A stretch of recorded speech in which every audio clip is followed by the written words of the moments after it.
네, 지난주에는 성경적 성교육의 필요성과 성경적 세계관 교육, 그리고 그것에 대한 핸드아웃까지 다 나눠드렸는데요. 많이 도움이 되셨으면 하는 마음입니다. 오늘은요, 연령별 성경적 성교육과 교육 방법이라는 것의 주제를 가지고 오늘 해보려고 하는데요. 아, 자녀들의 성경적 성교육, 연령별 성교육보다 더 중요한 것은 기본은 아이들의 영성 훈련입니다. 아이들이 예수님을 개인적으로 만나야 진짜 성교육이 됩니다. 성경적 세계관 교육이 올바로 쓰면 성교육이 된다고 했잖아요. 그것처럼 영성 훈련이 먼저 돼야 됩니다. 지금 보시는 이 사진에서 이 새끼 거위는 알에서 나오자마자 처음으로 본 움직이는 사물에 정을 붙인다고 해요. 대부분이 엄마 거위겠죠. 그런데 엄마가 없이 공이 처음에 있었으면 그 공을 막 엄마처럼 따라다닌대요.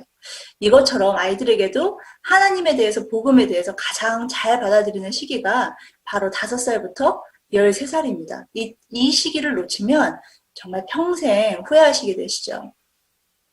그 버널 조사에 의하면요, 5살에서 13살까지 예수님을 영접한 나이가 32%, 14살에서 18살까지가 4%밖에 안 돼요. 그리고 19살 이후에는 6%밖에 안 됩니다. 36 마이너스 32, 그리고 42에서 마이너스 36 하니까 이제 그렇게 되죠. 그래서 아이들의 영적인 영성 훈련은요, 어릴 때 해야 됩니다. 그래서 제임스 답슨 박사님은 5살 때가 가장 민감하게 하나님의 부르심에 열려있는 나이라고 했죠. 어릴 때 영적 훈련을 하지 않으면 우리 아이들은 하나님의 말씀을 동화처럼 생각할 것입니다. 그래서 아이들이 귀가 가장 많이 열려있을 때, 마음이 가장 많이 열려있을 때, 그때 아이들에게 복음을 전하셔야 됩니다. 그래야 성교육이 됩니다. 신명기 6장 6절에서 7절 한번 같이 읽어보죠. 오늘 내가 내게 명하는 이 말씀을 너는 마음에 새기고 내 자녀에게 부지런히 가르치며 집에 앉았을 때에든지 길을 갈 때에든지 누워있을 때에든지 일어날 때에든지 이 말씀을 강론할 것이며 이거는 부모님에게 하는 말씀이에요. 이거는 교회 목사님이 아니라 교육부 전도사님이나 교육부 목사님이 아니고요. 부모님에게 하시는 말씀이거든요. 이렇게 가르치는 게 부모님 보고 하라고 그랬어요. 가장 훌륭한 부모님은요, 말씀을 자녀에게 가르치는 부모님입니다. 그래서 어릴 때 처음 들어간 가치관이 평생 갑니다.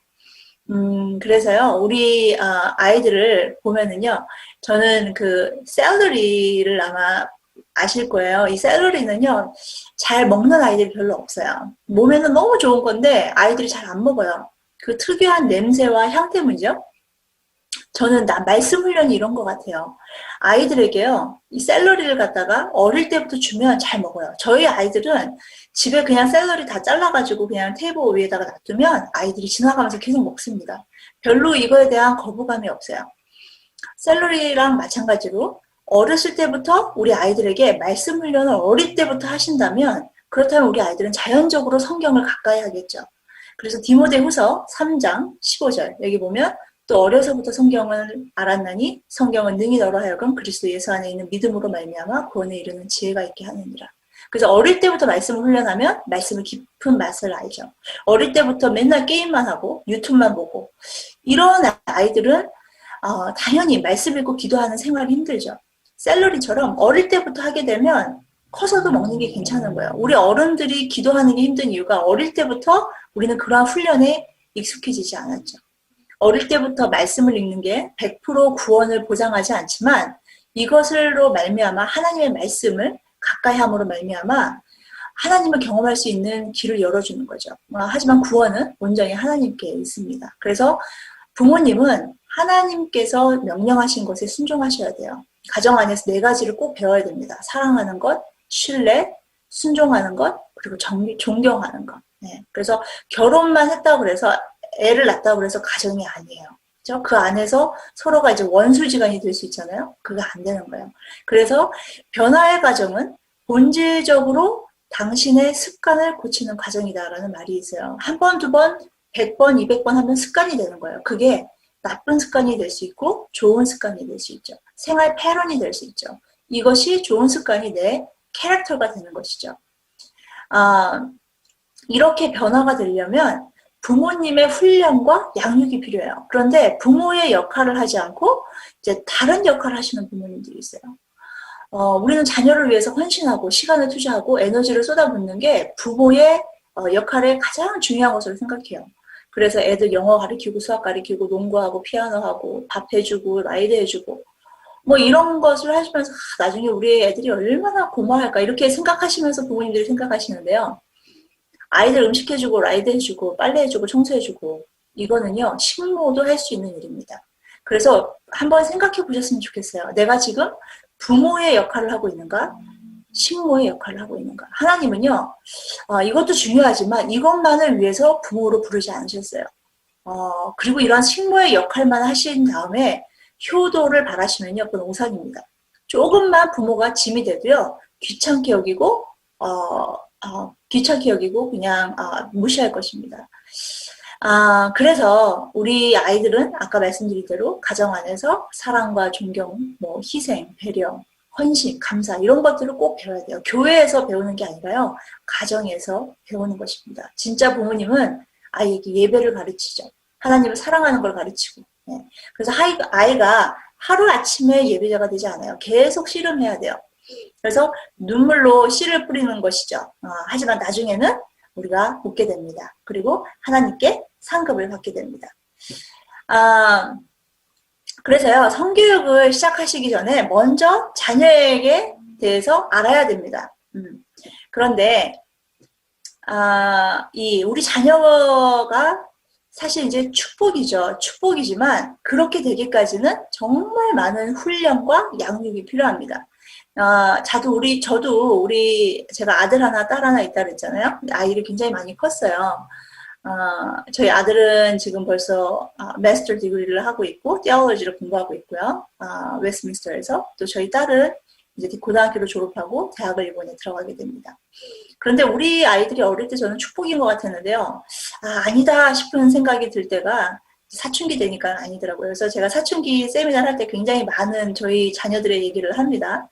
그런데 아이가 어릴 때는요 천사 같잖아요. 너무 이쁘죠. 그런데 크면 아닌 것 같죠. 근데요 사실은요 천사 같은 아이는 없어요. 천사처럼 보이려고 부모를 속이는 것이죠. 아이가 부모를 속이거나 아니면 부모가 그렇게 믿고 싶거나. 네. 우리 아이들은요, 제가 보니까 우리 아들은 훨씬 더 착한 아들이거든요. 근데 그런 착한 아들이 더 위험하더라고요. 그래서 우리 아이들을요, 둘 중에 하나로 키워야 되십니다. 둘 중에 하나밖에 안 돼요. 하나는 하나님의 아들로 살게 되는지 아니면 사탄의 종으로 살게 되는지 결정을 하셔야 됩니다. 타고난 죄의 속성이 있어요. 그래서 어릴 때부터, 태어날 때부터 우리 자녀들의 마음은 악으로 향하는 마음입니다. 그리고 엄청난 죄를 만들어낼 공장을 가지고 태어나죠. 그래서 태어날 때부터 하나님의 의를 향해서 하나님을 월십해야지. 어머니 너무 힘드시죠? 제가 이런 거 하겠습니다. 이렇게 나오는 아이들 없거든요. 그리고 악의 성향은요. 배우는 게 아니라 타고나는 것입니다. 그래서 사도 바울도 죄인 중에 괴수라고 그랬죠. 네. 그래서 우리는 죄의 유혹에 끌릴 수밖에 없어요. 이것을 베이스로 깔고 우리 자녀들에게 성교육을 하셔야 돼요. 우리 자녀들은 죄의 유혹에 끌릴 수밖에 없는 존재라는 거. 그래서 죄인이죠. 그렇죠. 그렇기 때문에 어릴 때부터 우리 자녀들에게 성경적 성교육을 하셔야 되는 거예요. 마땅히 행할 길을 아이에게 가르치라. 그러면 그것을 늙어도 그것을 떠나지 아니하리라. 그래서 저는요, 교회에서 가장 중요한 미니스트리가 성가대나 뭐 제자훈련 이런 것보다도요, children's ministry, 아이들 미니스트리라고 생각합니다. 왜냐면 좋은 밭은 우리 어린이 아이들 밭이거든요. 근데 우리 아이들의 보면은요, 참 반항을 많이 해요. 그렇죠? 점점 더 반항적인 우리 아이들이 되는 것 같아요. 근데 근본적인 문제는요, 사실 그냥 겉에 나오는 이러한 행동이 아니라 그 속에 있는 뿌리예요. 그 뿌리는 바로 죄이죠. 우리 자녀들을 저는 이렇게 강아지하고 좀 비교를 해요. 제가 지난번에 우리가 동물이 아니라고 그랬는데, 자, 이 강아지 어릴 때 이쁘다고 막 오냐오냐 하면서 그냥 계속 하고 싶은 대로 다 하게 놔두잖아요. 그러면 괴물이 돼요. 네. 내 맘대로 하는 애들은요, 하나님을 무시하고 부모님을 무시합니다. 이렇게 양육하지 않고 훈련하지 않은 가장 대표적인 예가 제프리 다머죠. 미국의 연쇄살인범인데요. 악명 높은 범죄로 가장 인지도가 높은 연쇄살인범 중에 한 명이고, 이 사람이 어렸을 때에 처음으로 이제 자기가 키우던 고양이를 죽여서 껍질을 벗겼어요. 그러니까 이 엄마가 다리 몽둥이를 부러뜨렸어야죠. 그죠? 그런데 엄마가 어떻게 하면 제프리 너 그러면 안 되지. 다음엔 그러지 마. 그렇게 하고 그냥 넘어갔어요. 자, 그 다음에는 고양이가 아니라 강아지. 네. 그 다음에는 사람으로 들어가게 되는 거죠. 그러니까 아이가 어렸을 때에 죄악을 그냥 보고 그냥 등한시하시고 넘어가시면 안 돼요. 그것에 대해서 말씀으로 따끔하게 훈련하셔야 됩니다. 근데 거기에 더불어서 지금 세상의 문화를 보세요. 지난주에 제가 말씀드렸죠. 이 세속적인 세계관, 미디어, 마약, 전자담배, 낙태, 음악, 게임, 인터넷, 학교의 잘못된 성교육까지. 그래서 말씀을 보면은 너희가 선한 데 지혜롭고 악한 데 미련하기를 원하노라. 네. 우리 자녀들의 마음을요, 악으로 가득 채우려는 세상입니다. 네. 우리 자녀들의 마음을 삐뚤게 만들고 순결을 잃어버리게 만드는 세상 문화예요. 그래서 TV에 너무 방치하면 안 돼요. 네. 거룩하고 정결하지 못한 것이 가정 안에 들어오지 않도록 하셔야 됩니다. 요즘에 참 아이들에게 안 된다고 하는 게 해야 되는 것이 너무너무 많은 게 문제죠. 근데 아이들 마음이 상할까봐 노를 못하는 부모님들 나중에 후회하십니다. 성교육의 가장 기본적인 두 가지를 먼저 알려드립니다. 이 두 가지를 하시게 되면 먼저 성교육의 50%는 하고 지나가게 되는 겁니다. 첫 번째와 두 번째. 첫 번째는 하나님을 경외하는 것. 두 번째는 하나님을 사랑하는 것. 이 두 가지를 먼저 가르치시면요. 제일 기본적인 건 예수님 만나야 되고요. 그 다음에 하나님을 경외하고 하나님을 사랑하는 것. 그러면 성교육의 50%는 끝난 거예요. 하나님께서는요. 악을 미워하시는 것을 가르치셔야 돼요. 그래서 하나님을 경외하는 것을 가르치셔야 되죠. 그리고 하나님을 사랑하면 또 부모님께 감사를 하게 되죠. 이게 하나님을 경외하고 하나님을 사랑하는 게 뭐냐면 하나님을 악을 미워하시기 때문에 악을 심판하시죠. 그러니까 그것은 머리는 차갑고 마음은 뜨거운 자녀를 키우는 거예요. 하나님을 경외하는 것, 하나님을 사랑하는 것. 마음은 하나님을 사랑한 마음으로 뜨거워야 되고 머리는 선과 악을 날카롭게 구별하는 차가운 분별력이 있어야 돼요. 그래서 이거는 잘못된 것이지. 이것은 악한 것이지. 하나님이 좋아하시지 않은 것이지. 기뻐하시지 않은 것이지 하고 이 두 가지를 아이들이 마음속에 새겨야 됩니다. 그래서 이 두 가지를 어릴 때부터 가르쳐 주셔야 돼요. 하나님을 경외하는 것, 하나님을 사랑하는 것. 더 쉽게 이제 우리가 기억하기 위해서는 머리는 차갑고 마음은 뜨겁고 머리는 선과 악을 날카롭게 구별하고 마음은 하나님을 사랑하고 내가 지금 포르노를 볼 때 하나님이 옆에 계시지. 하나님 보고 계시지. 내가 이것을 하면 안 되지. 이러한 마음이 있어야 되죠. 그런데 이제 이러한 하나님을 경외하는 것이 하나님을 존경하고 또 징계하고 심판하는 하나님의 권리를 인정하는 것이라고 하면 이러한 말씀들을 얘기하셔야 되겠죠. 그래서 이러한 말씀에 경외하는 것 쭉 얘기해 주시고요. 하나님을 사랑하는 것. 하나님을 사랑하는 것은 마음을 다하고 목숨을 다하고 뜻을 다하여 주노에 하나님을 사랑하라 하셨으니. 그러니까 우리가 경외하기만 해서는 하나님을 경외하기만 해서는 무서워서 하는 것밖에 안 되거든요. 그것은 리밋이 있죠. 그래서 하나님을 진정으로 사랑하면 하나님의 마음을 읽을 수 있습니다. 네, 그래서 하나님의 말씀으로 마음을 채워야 되겠죠. 하나님을 사랑해서 말씀 읽고 말씀대로 살려고 하는 그런 우리 자녀가 되면 하나님을 경외하고 하나님을 사랑하면 게임 오버죠. 자, 그러면 성교육 언제부터 시작을 해야 되나요? 자, 많은 분들이 성교육 일찍 하면 오히려 더 호기심이 생기지 않나 이제 그러시는데 지난번에도 말씀드렸듯이 성교육은 어릴 때부터 해야 됩니다. 지금의 시대는 이제 많이 달라졌습니다. 그래서 가정 안에서 먼저 성교육이 시작이 돼야 되는데요. 성교육은 3살, 4살 때부터 가정에서 시작해야 됩니다. 그리고 부모님이 성교육을 하시지 않으면 미디어나 친구, 또 학교에서 잘못된 성교육을 받게 됩니다. 가정 안에서의 성교육, 그러면은 6가지를 알려드린다면 첫 번째는 부모님이 먼저 성교육에 대해서 교육을 받으셔야 돼요. 지금 이렇게 받으시는 것처럼 교육을 받으셔야 되고 책을 많이 읽으셔야 되겠죠. 두 번째는 부부의 사랑하는 모습을 많이 보여주셔야 됩니다. 그리고 세 번째는 자녀의 나이에 맞는 적절한 성교육. 지금 나와 있는 이러한 성교육 굉장히 좋습니다. 그래서 우리 자녀 성경적 성교육, 이번에 분당 우리 교회에서 나온 이러한 책들이 굉장히 이 아이들에게 좋은 성교육 틀을 만들어 줄 것입니다. 그리고 네 번째는 자녀가 어떤 미디어에 노출됐는지 알고 대처하셔야 돼요. 그래서 미디어에 대한 강의가 따로 있는데요. 이 미디어가 아이들에게 그냥 무조건 미디어 안 된다. 무조건 미디어 그냥 뺐고 이것이 답이 아니에요. 그래서 왜 안 되는지를 설명해 주셔야 되고 어떻게 접근하시는지 그걸 아셔야 됩니다. 그 다섯 번째는 성에 대한 질문에 솔직하고 짧은 답변으로 접근을 하셔야 됩니다. 처음에는. 그래서 너무 요만큼 물어봤는데 막 하나 물어봤는데 10개 대답해 줄 필요가 없거든요. 그러니까 하나 물어봤으면 그거에 대한 답만 해주시는 것이 가장 좋습니다. 그리고 여섯 번째는 성에 대해서 질문을 했을 때 칭찬을 해주는 거죠. 엄마, 애기 어떻게 생겨? 그랬을 때 어떻게 그런 질문을 할 생각을 했어? 우리 딸 정말 많이 컸다. 이제 이런 식으로 이제 얘기를 하셔야 되겠죠.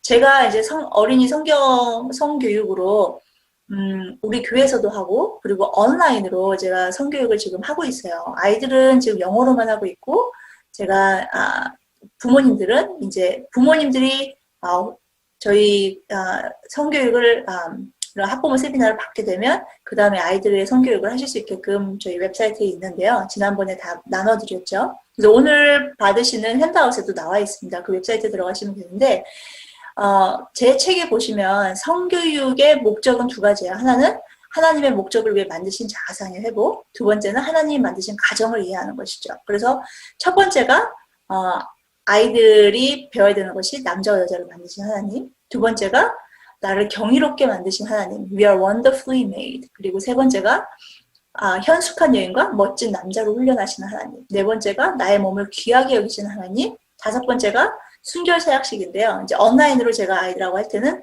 성경적 세계관을 라이브로 아이들에게 영어로만 가르치고 있습니다.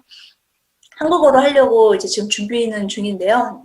기도해 주시면 감사하겠습니다. 그래서 저희 교회에서 할 때는 이렇게 순결사역식을 할 때 아이들 나와서 이런 테스티모니 할 때고, 또 아이들 서약식 할 때고요. 이런 식으로 아이들 너무 이쁘죠? 그래서 제가 한번 좀 보여드리고 싶은데요. 잠시만요.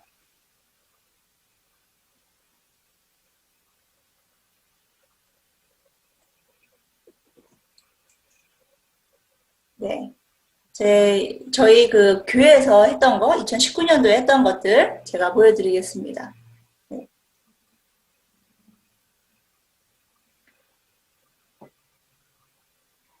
네. 지금 뮤직이 나가면 스탑되기 때문에 제가 그냥 지금 설명을 해주면서 해드릴게요. 네, 아이들 지금 이제 레지스트레이션 하면서 들어오는 시간이에요. 첫 번째 시간이죠.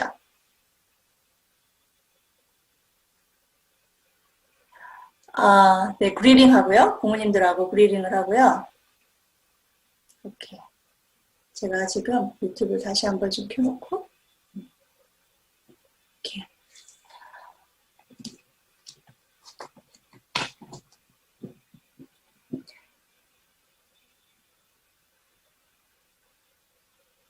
네, 이거는 이제 윅 1에 저희가 이렇게 이런 게임으로 메모리버스를 하게 됩니다. 아이들. 그래서 그냥 메모리버스 하는 것이 아니라 지금 이제 유튜브를 보시는 분들 중에서 다른 교회나 또 선교사님들도 있기 때문에 다른 나라들에서 많이 들어오셨다고 또 들었어요. 그래서 제가 이렇게 보여드리는 건데 렉처 같은 거 이렇게 하고 아이들이 배우게 되죠. 또 네, 이제 일주 첫 번째 거 끝났고 첫 번째가 남자와 여자에 대해서 배우고요. 두 번째는 우리를 wonderfully made인데요. 이때는 우리 아이들이 배우는 게 하나님께서 나를 얼마나 경이롭게 만드셨는지, 그래서 이때는 준비물들이 있어요. 그 배낭에다가 백팩에다가 자기가 태어났을 때의 무게와 비슷한 수박을 갖고 오라고 합니다. 그래서 그 수박을 안에다 넣고 양수 물병 4개를 넣어서 그거를 이제 좀 체험하는 시간이에요. 그리고 지금 이 메모리버스 게임 같은 거는 이러한 집게 가지고 해가지고 메모리버스를 하게 되죠. 그리고 이제 렉처를 통해서 아이들에게 우리가 한 셀일 때부터, 원 셀일 때부터 하나님은 너를 아셨다. 그래서 그 사이즈별로 테이블에 다 놔두고 아이들이 다 만져보게 합니다. 뭐, 깨 같은 것도 놔두고, 또 거기에 뭐 사과, 레몬, 뭐 이런 식으로 해서 아이를 다 놔두게 합니다. 그래서 아이들이 직접 만져보면서, 아기가 이렇게, 이럴 때는 이러한 이만큼 크구나. 이럴 때는 지문이 생기는구나. 이럴 때는 심장이 이렇게 뛰는구나. 이런 것들을 많이 배우게 되죠. 그래서 이렇게 아이들이 임신한 것 좀 체험을 하게 돼요. 그래서 이렇게 배낭을 가지고 있으면 해보면 우리 엄마가 정말 힘들었겠다. 아이들 누워보고 막 옆으로 굴러보고 얼마나 엄마가 잠잘 때 힘들었을까 이런 것들을 보게 되죠. 이제 또 이제 3주째 되면은 메모리 벌스 게임 하고요. 네, 메모리 벌스는 이런 CD로 게임을 하게 됩니다. 그리고 3주째 그리고 4주째, 3주째는 이제 현숙한 여인과 믿음의 남자, 그래서 Man of God, Woman of God 어떻게 되는지, 그리고 데이트에 대해서 배우고요. 네 번째는 우리 몸을 하나님의 피로, 예수님의 피로 샀기 때문에 우리 몸을 잘 관리해야 된다. 이런 것들을 배우죠. 그래서 메모리 벌스 하는데 아이들이 정말 재밌어 하죠. 저희는 이제 메모리 벌스를 게임으로 하기 때문에, 이런 젠가로 하기 때문에 아이들이 너무 재밌어 하고요. 네. 그리고, 네, 이거는 이제, 이거를 습자지라고 할 거예요. 그래서 페이퍼 티슈에다가 글루를 붙여가지고, 이게 이제 피지컬 릴레이션십. 그래서 예를 들면, 연애를 할 때, 피지컬 릴레이션십이 있으면, 글루를 했으면 피지컬 릴레이션십이 있고, 글루를 풀로 안 붙였으면, 없고. 그래서 그냥 그런 피지컬 릴레이션십이 없으면, 헤어졌을 때 서로에게 상처가 안 되고, 그런데 피지컬 릴레이션십이 있으면, 그러면 글루를 했을 때, 찢었을 때, 막 갈기가 이렇게 찢어지죠. 내 마음도 찢어지고, 내 몸도 상처를 입고, 이제 이런 것들에 대해서, 직접 좀 손으로 만지고 하면서 아이들이 배울 수 있게끔 합니다. 그리고 마지막 날에 우리가 이러한 서약식을 하는데요. 각 교회들마다 이러한 순결 서약식을 하게 되면 굉장히 좋습니다. 왜냐하면 아이들이 이러한 순결 서약식을 통해서, 네, 끝에가 안 보였네요. 네. 그래서 여기까지가 제가 하는 성교육을 제가 좀 보여드렸고요. 자, 그 다음에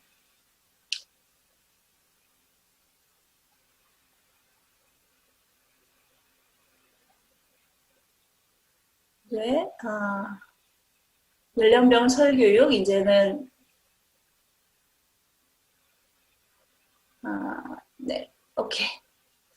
그래서 이제 나이별로 성교육 이제 어떻게 해야 되는가 이제 본격적으로 들어가 보겠습니다. 자, 연령별 성교육. 첫 번째, 우리 성교육은요, 가정에서 되도록 일찍, 아까 말씀드렸듯이 일찍 나이에 맞게 시작하는 것이 필요합니다. 부모님들은요, 교육을 받은 적이 없어요. 이런 성교육을 어떻게 해라, 이런 받은 적이 없어요. 그래서 어떤 분들은, 옛날에 이런 성교육 안 했어도 잘 살았다. 부부가 결혼하고 잘 살았다. 그러는데요, 지금 시대가 다릅니다. 너무 악한 시대에 살고 있죠. 그리고 지금, 이 세미나를 들으시는 부모님들께서 내가 만약에 어렸을 때 이러한 성경적 성교육을 받았다면 어땠을까 한번 생각해 보셨으면 좋겠어요. 지금 사실 한국의 이혼율과 낙태, 혼전 성관계, 뭐 엠번방, 뭐 난리가 났잖아요. 이런 문제들이 저는 달라졌을 거라고 생각이 듭니다. 우리가 만약에 어렸을 때 저도 그러한 성교육을 받지 못했어요. 그래서 아이들이요, 어리다고 성교육을 하지 않으시면 미디어와 또 학교와 친구들에게서 잘못된 성교육을 받게 됩니다. 그리고 어렸을 때부터 하셔야 되는 게 3살, 4살은요. 자기 신체에 눈을 뜨는 시기입니다. 그렇기 때문에 아이들이 나이에 맞게 하셔야 되는 게 또 아이들이 각각이 달라요. 어떤 애들은 좀 더 성숙하고 어떤 아이들은 아직 성에 대해서 더 천천히 습득한 아이들이 있어요. 그럼 부모님이 제일 잘 아세요. 그래서 그 아이들을 잘 아시면서 하셔야 돼요.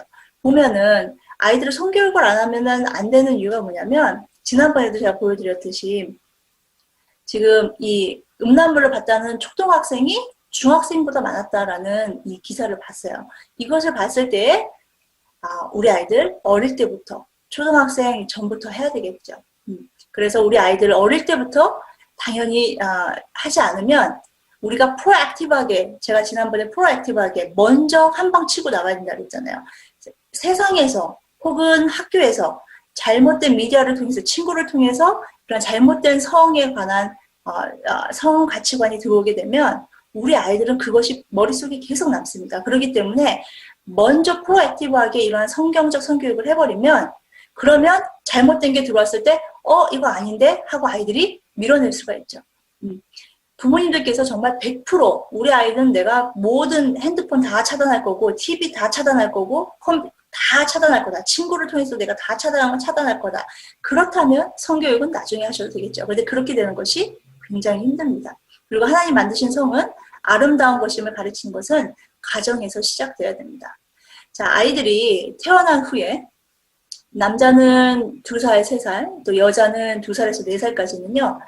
사춘기에 버금가는 아주 엄청난 성호르몬이 분비됩니다. 이것을 그때 유아 사춘기라고 부르죠. 그래서 이때는요, 아이들이 부모님하고 떨어져 있기를 싫어해요. 왜냐하면 자기가 사춘기 때도 마찬가지잖아요. 사춘기 때도 호르몬이 막 나오면서 내가 어딘가에 소속해야 돼요. 그래서 이 유대감을 누구하고 형성하냐면 사춘기에는 친구들하고 하고, 그래서 친구들에게서 왕따 당하면 이제 그때는 죽고 싶은 아이들이 너무 많아지죠.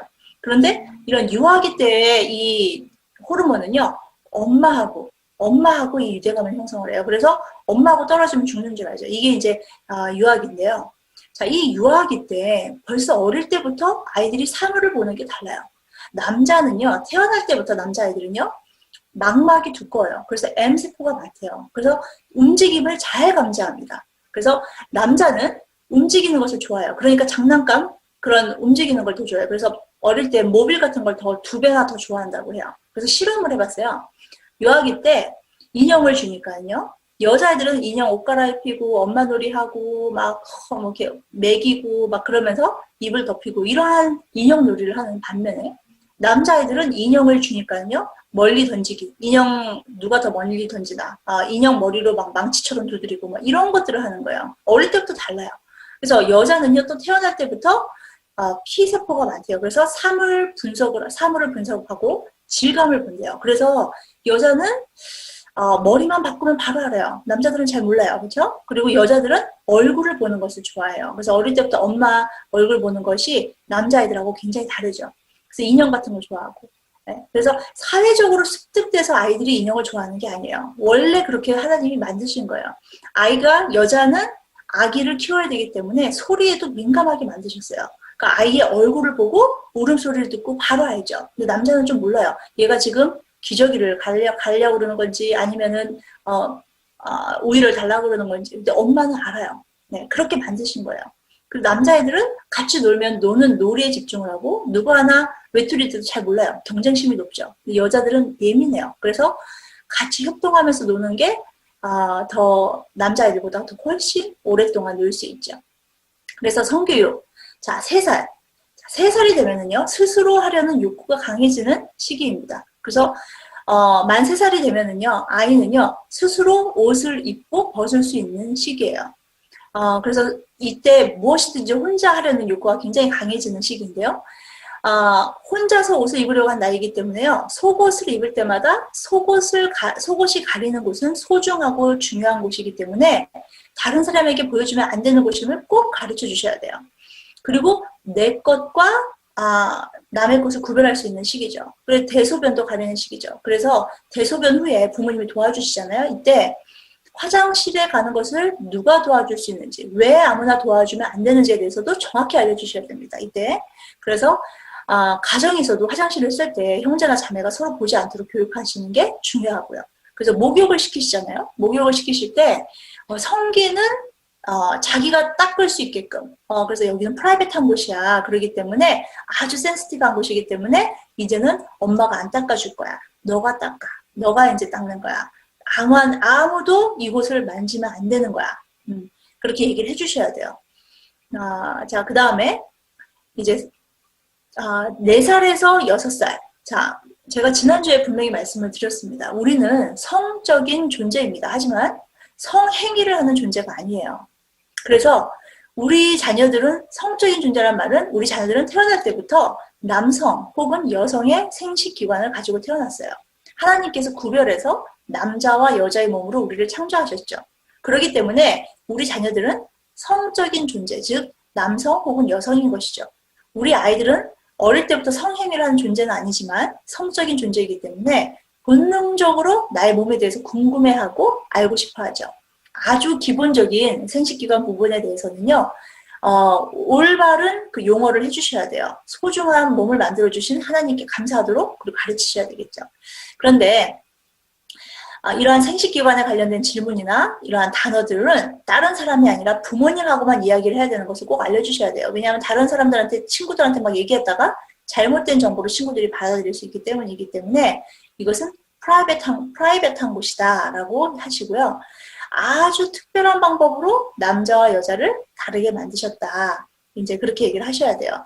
모든 곳이 다 남자와 여자는 비슷하게 보여. 눈도 두 개고, 코도 하나고, 입도 하나고. 그런데 남자하고 여자를 구별하여 만드신 곳이 생殖기관이다. 생명을 만드는 소중한 곳이다. 그리고 이때는요, 엄마 아빠 놀이를 하는 시기예요. 이때가 왜냐하면 성 정체성이 만들어지는 시기이죠.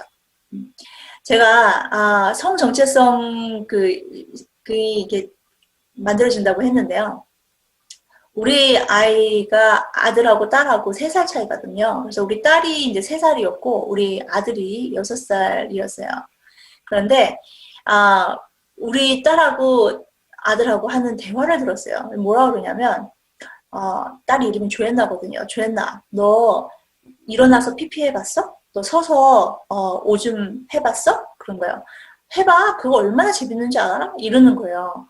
자, 이런 얘기를 듣고 이제 아이는 따라할 수 있겠죠. 그렇죠?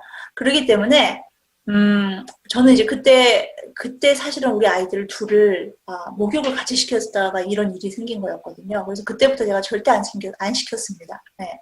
그런데 아이들이 이러한 나이에는요, 성 정체성의 혼란이 아니라요, 이런 것을 뭐 서서 피피를 해본다 그래서 소변을 본다 그래서 성 정체성 혼란이 아니라 탐험이에요. 아이가 어릴 때 4살 미만의 아이들이요, 다른 성의 행동과 옷을 입어보고 남자아이가 엄마 립스틱 바르고 이런 것은 탐험이라고 할 수 있어요. Focus on the Family에서요. 글렌 스탠턴이라는 그 디렉터가 있어요. Director of Global Family Formation Study에 이분은 많은 대학에서 이제 젠더에 대해서, 섹슈얼리티에 대해서 이제 강의를 하시는 분이죠. 이분이 뭐라 그랬냐면 이런 행동, 남자가 여자 옷 입고 이런 것들이 8살 미만의 아이들은 이런 행동을 할 때는 그렇게 크게 신경을 쓸 필요가 없다라고 얘기했어요.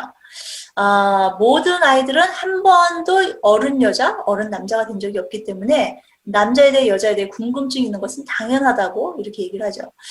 그런데 이러한 처방을 내릴 때만 해도 지금의 이러한 미디어나 성 정체성 교육을 이렇게 하는 시기가 아니었어요.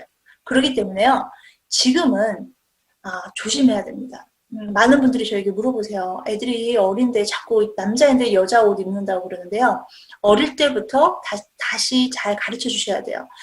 4살 미만의 아이들은 탐험의 시간이라고 우리가 간주를 할 수 있겠지만 그 후부터는 아이들에게 남자와 여자의 다른 곳, 왜 하나님이 남자로 만드셨는지 여자로 만드셨는지 우리는 특별한 남자이고 여자라는 것을 꼭 가르쳐 주셔야 됩니다. 그 다음에 하나님이 선물로 우리 자녀를 우리 가정에 보내주셨다라는 것을 가르쳐 주셔야 돼요. 그리고 엄마 뱃속에 있을 때부터 너를 아셨다. 아이들이요, 3살, 4살에 출생에 대한 궁금증이 가장 많이 생기는 시기예요. 이게 아기가 어떻게 생겨? 이러한 질문을 했을 때 아이가 생기는 과정을 자녀의 수준에 맞게 얘기를 해주셔야 돼요. 그러려면 그 책을 보시면 굉장히 좋겠죠. 그래서 아이들 어렸을 때 울트라사운드 찍으신 거, 초음파로 찍었던 태아 사진 같은 거 보여주시고 또 태어났을 때 사진 보여주시면서 자연스럽게 성교육을 하시는 것은 아주 좋은 성교육의 방법 중에 하나입니다.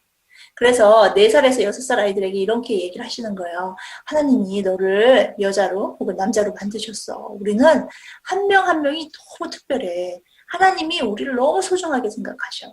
이 세상에 너하고 똑같은 사람은 한 명도 없어. 그리고 하나님은 아주 특별한 방법으로 너를 계획하고 창조하셨어. 눈, 코, 입 하나님이 주신 거야. 그래서 기능을 설명하세요. 하나님이 다른 곳은 다 비슷하지만 아주 특별한 곳에 너가 여자임을 남자임을 알 수 있도록 다르게 만드셨어. 그러면서 가르치시는 거죠. 유아기 시기에 이제 자위행위에 대해서 이때죠. 4살에서 6살 어떻게 이제 부모님이 대처해야 되는지 물어보시는 분들이 종종 있습니다. 자신의 생식기관 부분들을 막 만지거나 책상 코너에 가서 막 몸을 비비는 이런 행동을 하는 것을 발견하시고 부모님들이 많이 당황해 하시죠. 자, 그럼 우선은 이러한 행동을 왜 하는가를 아셔야 돼요. 유아기 때 이러한 행동은요, 우선은요, 왜 하는가? 대부분 심심하기 때문에 해요. 그렇기 때문에 너무 자녀를 혼자서 알아서 놀게 방치하지 않도록 잘 놀아주시고 시간을 같이 많이 보내주시는 게 중요합니다.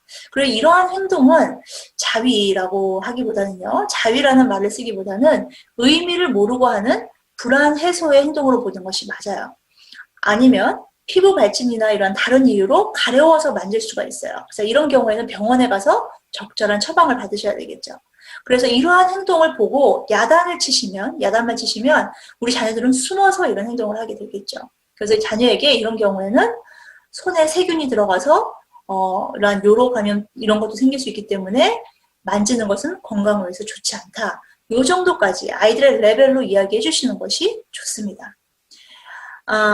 아이들이요. 그리고 어린 나이에 우리 자녀들에게 4살에서 6살인데 왜 body part를 생식기관을 말을 막 얘기를 해줘야 되는가, 단어들을 얘기해줘야 되는가. 자, 성폭력 예방을 위해서도 그렇습니다. 지금 미국 같은 경우는요, 성추행을 당하는 퍼센테이지가 3살 미만이 27%예요. 굉장히 많은 거예요, 미국은요. 왜냐하면 어린 나이에는요, 감정 표현이 힘들어요. 그래서 성폭행을 당해도 부모님한테 얘기를 못해요. 그냥 허벅지 만졌든지 다리 만진 것처럼 얘기를 할 수 있단 말이에요. 그렇기 때문에 아이들에게 어렸을 때부터 성에 관련된 기관 명칭을 스텝 바이 스텝 책을 통해서 가르치시는 것이 굉장히 중요합니다. 자, 성교육 7살에서 9살. 자, 이때는요, 첫 번째, 이제 제가 중요한 것만 포인트를 해드리면, 아빠하고 딸 같은 경우는 데이트를 시작하셔야 돼요. 그래서 남자가 여자에게 보여주는 에티켓을 보여주고요. 그런 남자 만나게 기대하도록 만드셔야 돼요. 아빠에게 딸은 아주 특별하다는 생각을 넣어주셔야 됩니다. 그리고 남자와 여자 아이들의 성교육은 꼭 따로 하셔야 됩니다. 네. 남자와 여자를 구별하라 만드신 나의 몸이라는 것 해주셔야 되고 생식기관, 아이는 어디서 나오나, 그렇죠? 그래서 탯줄 같은 것도 얘기해 주시고 하나님이 좋은 영양분만 들어가게끔 하셨다고 얘기해 주셔야 되고요. 그리고 사실 성기에 이제 호기심을 가지시죠. 그래서 성적인 호기심이 아니라 오히려 일반적인 호기심이라고 보면 됩니다. 그래서 너무 당황하시면 안 되고요. 질문에 맞게 또 나이에 맞게 답을 해주셔야 됩니다. 뭐 아기 어디서 나오냐 그러면 엄마의 씨와 아빠의 씨가 만나서 아기가 생겼어. 그런데 아기가 나오는 길은 아기는 어디서 나와? 그러는데 뭐 배꼽에서 나와. 이런 얘기는요, 사실은 이렇게 하시면 아이들 나중에 어차피 알게 되거든요. 그러면, 엄마는 나고, 아빠는 나고 이런 얘기 하고 싶지 않구나라는 생각을 하게 되죠. 그래서 이럴 땐 어린 아이들 아직 아무것도 모를 땐 이렇게 얘기하시면 돼요. 자, 소변이 나오는 길이 있어. 엄마에게는 대변이 나오는 길이 있어. 근데 아빠는 소변이 나오는 길, 대변이 나오는 길이 있는데 엄마에겐 다른 길이 하나 더 있어. 아기가 나오는 길이 하나가 더 있어. 이 정도까지만 얘기해 주셔도 돼요. 왜냐하면 아기 나오는 길을 안 만드셨고 대변이 나오는 길로 아기가 나오면 무슨 일이 생길까? 그러면은 아기는 그런 germ 때문에 굉장히 생명에 위험성이 생길 수도 있다. 이런 얘기를 하시는 거예요. 그리고 결혼과 사랑에 대해서도 이제 이때부터 얘기하셔야 되겠죠? 진짜 사랑하면 결혼을 한다는 것. 그리고 이제 성 정체성에 대해서도 얘기를 해주셔야 됩니다. 그리고 조금 이따가 제가 더 얘기를 하고요. 자, 그래서 이런 식으로 얘기를 하시는 거예요. 하나님이 너를 우리 가정에 보내기 전에 엄마, 아빠 둘이서 먼저 사랑을 했어. 근데 우리 가족에 더 큰 사랑을 주셔서 아기를 보내셨고, 그래서 우리 셋이 더 사랑이 많은 가정이 된 거야. 아기가 생기면 다 변해. 그리고 너 덕분에 엄마, 아빠도 사랑을 더 깊이 하게 됐어. 하나님은 아가를 만드실 때 한 사람도 똑같지 않게 만드셔. 그리고 가족 중에 한 사람을 또 누군가를 닮도록 만드셔. 할머니를 닮을 수도 있고 아빠를 닮을 수도 있고 그러면 너 눈은 엄마 닮았지? 코는 아빠 닮았지? 그러면서 엄마 아빠가 진짜로 사랑을 하면 아기가 생겨. 이제 이렇게 얘기를 하셔야 되겠죠. 또 하나는 이제 아기가 생기려면 꼭 아빠, 엄마가 있어야 돼. 엄마, 아빠가 사랑을 많이 하면 아빠의 아기씨와 엄마의 아기씨가 만나면 아기가 만들어지게 돼. 그래서 너는 아빠의 아기도 되고 엄마의 아기도 되는 거야. 아빠, 엄마가 아기 만드는데 제일 큰 일을 하지만 제일 큰 일을 하시는 분은 하나님이셔. 하나님이 너를 주셔야 생기는 거야. 그래서 이 모든 세상의 아기는 다 귀하다. 하나님이 계획하지 않으시면 아기는 생기지 않았단다. 이제 그러면서 아빠가 탯줄 잘랐을 때 경험. 한국은 어떻게 하시는지 모르겠는데 미국은 아빠가 탯줄을 자르시거든요. 아기가 처음으로 태어나자마자 얼굴을 봤을 때 그런 감격 이런 것들을 얘기하시면은 정말 좋은 성교육이 되죠. 저는 그 탯줄이 이제 그 배꼽이 되잖아요. 그래서 그 배꼽이 떨어져서 나오잖아요. 그걸로 제가 아직도 갖고 있어요. 그래서 그런 것들을 어렸을 때 아이들에게 보여주면서 얘기를 했죠. 자, 남자와 여자는 하나님이 다르게 만드셨어. 또 여자도 경찰, 의사, 간호사, 선생님 될 수 있고 이게 책 내용이에요. 남자도 소방관, 요리사, 피아니스트, 비행기 조종사가 될 수 있어. 속옷이나 수영복으로 가려진 부분은 아주 중요한 것이야. 공공장소에서 그것을 만지거나 보여주거나 다른 사람의 몸도 그것을 만지면 안 돼. 아빠, 엄마 혹은 의사 외에 누가 만지려고 하면 안 된다고 얘기해야 돼. 그리고 엄마, 아빠에게 꼭 바로 얘기해줘야 돼. 이런 거 얘기해 주셔야 돼요. 지금 우리가 살고 있는 시대에는요. 우리 아이들에게요. 학교에서 또 미디어를 통해서 우리는 언제든지 여자가 될 수 있고 남자가 될 수 있고 혹은 다른 성이 될 수 있다고 가르치죠. 그것이 젠더 플루이드라고 하죠. 아침이 여자가 되고 점심이 바이섹슈얼이 될 수 있고 그 다음에 저녁이 게이가 될 수 있고 이게 이제 지금 젠더 플루이드예요. 언제든지 내가 생각하는 대로 바꿔줄 수 있다. 근데 이거에 대해서 잘 가르칠 수 있는 책이 있습니다. 제가 이따가 또 많은 책들을 제가 알려드리고 링크도 드릴 거예요. 근데 하나님이 만드신 남자와 여자라는 책이에요. 그래서 이 책은 3학년부터 익혀줄 수 있다고 이제 써 있는데요. 사실 이 책은요, 제가 읽어보니까 잘 언더스탠을 할 수 있는 아이들이라면 1학년 때부터 읽어도 전혀 문제가 없습니다. 이 베스트셀러 작가인 마르틴 말초스키인데요. 하나님의 형상대로 어떻게 남자와 여자가 만들어지는지 보여주는 성경적 진리를 제공하는 책이죠. 성염색체에 대한 정확한 남녀의 구별에 대해서 얘기를 하고요. 간성이 제3의 성이 아니라 신체 증후군임을 아주 쉽고 명료하게 알려주는 책입니다. 그래서 이 책을 통해서 굉장히 클리어하게 제 생각에는 우리 자녀 성경적 성교육과 이러한 많은 책들이 저는 더 많이 트랜슬레이트 되어서 나와야 된다고 생각이 듭니다. 자, 그렇다면 왜 하나님은 사람을 남자와 여자로 만들었을까요? 이것에 대해서 부모님이 확실히 알지 못하시면 아이들에게 설명이 힘듭니다. 자, 하나님이 왜 남자와 여자로 만들었냐면요. 먼저 답부터 말씀드린다면 하나님은 창조주시고 우리는 피조물입니다. 그렇기 때문에 하나님의 완전하심을 나타내는 것이에요. 하나님은 완전하시기 때문에 하나님은 정의로우시고 강하시고 보호하시고 자비로우시고 아름다우시고 양육하시고 이런 모든 남성적인 면과 여성적인 면을 다 가지고 계세요. 그런데 이것을 반으로 딱 나눠서 남자, 여자 주신 거예요. 그렇기 때문에 우리가 결혼을 통해서 둘이 하나가 되었을 때 연합을 했을 때 유니가 됐을 때 하나님의 완전함을 보여주는 것이라고 할 수 있죠. 하나님의 남자와 여자를 여러 방면에서 다르게 창조하셨어요. 생각하는 게 다르고요. 감정이 달라요. 결단, 디시전 메이킹 하는 게 다르고요. 배우는 것도 다릅니다. 자, 그래서 우리의 다름을 알기 위해서는요. 세포를 보면 굉장히 많이 알 수 있어요.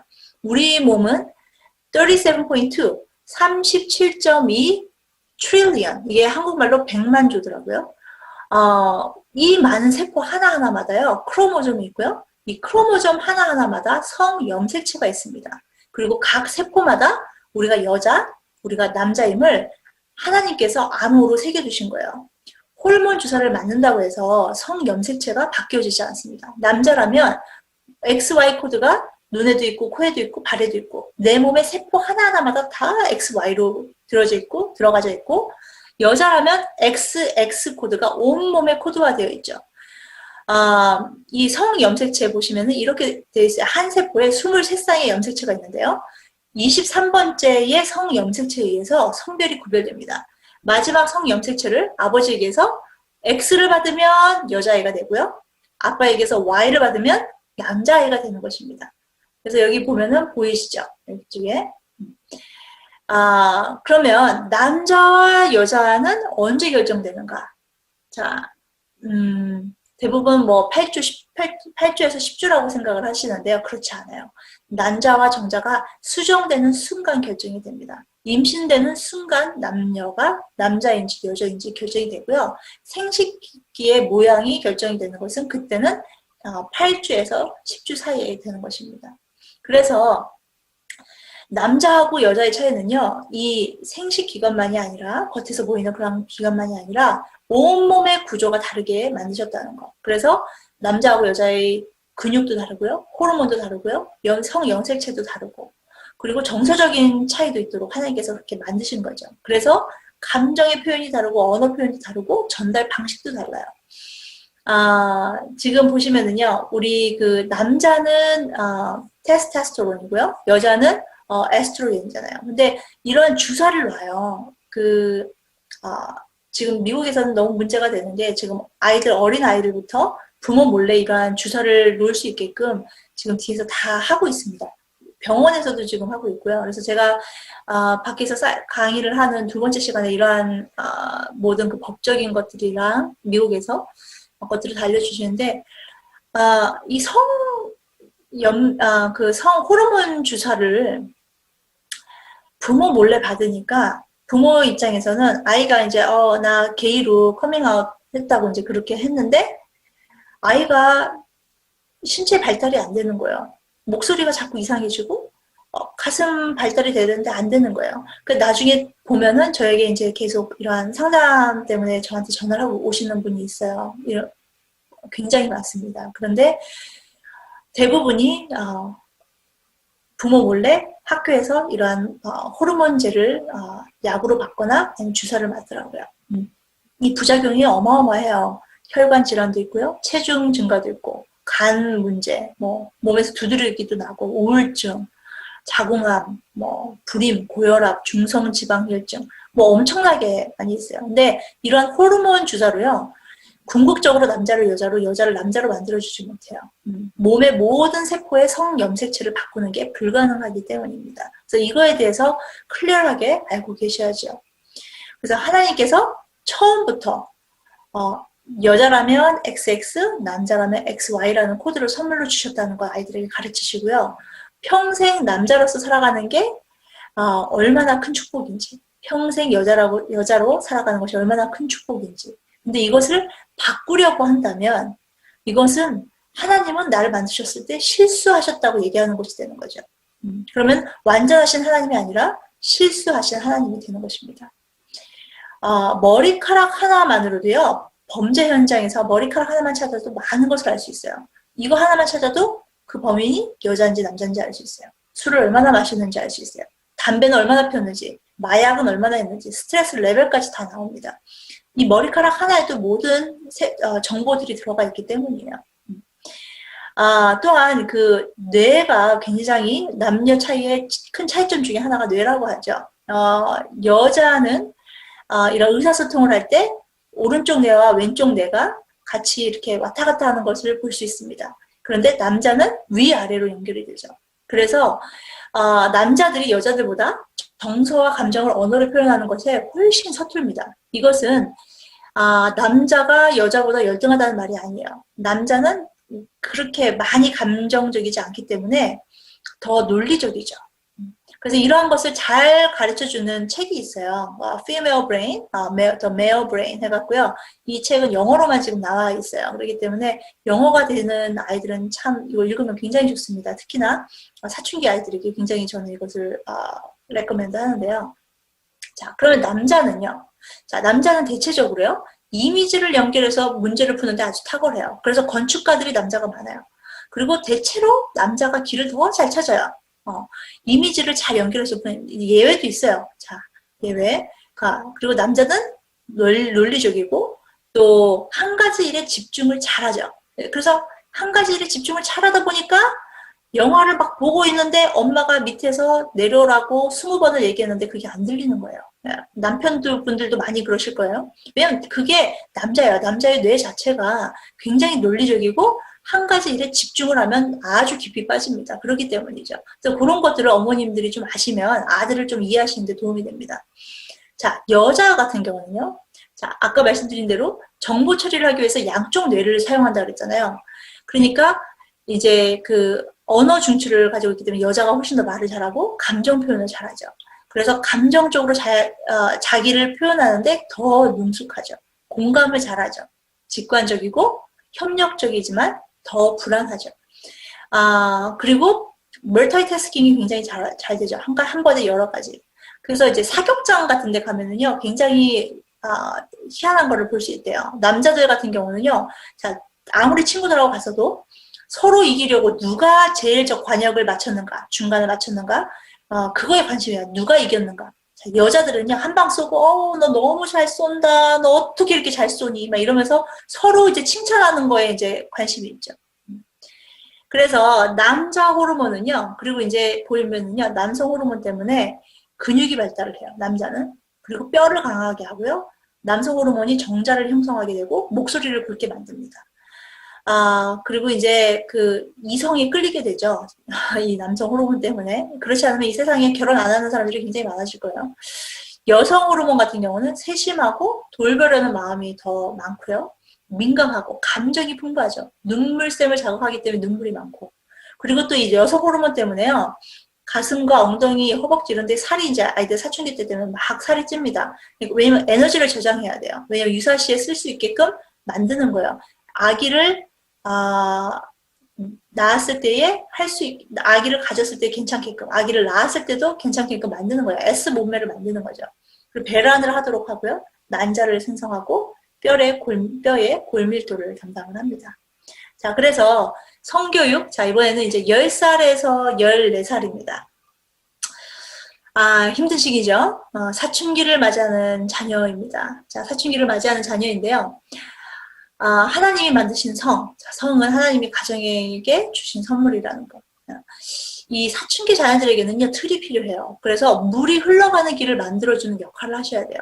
그래서 자녀의 의견을 존중한다는 이유로 무조건 마음대로 하게 되면요, 부모를 무시하는 아이들이 되겠죠.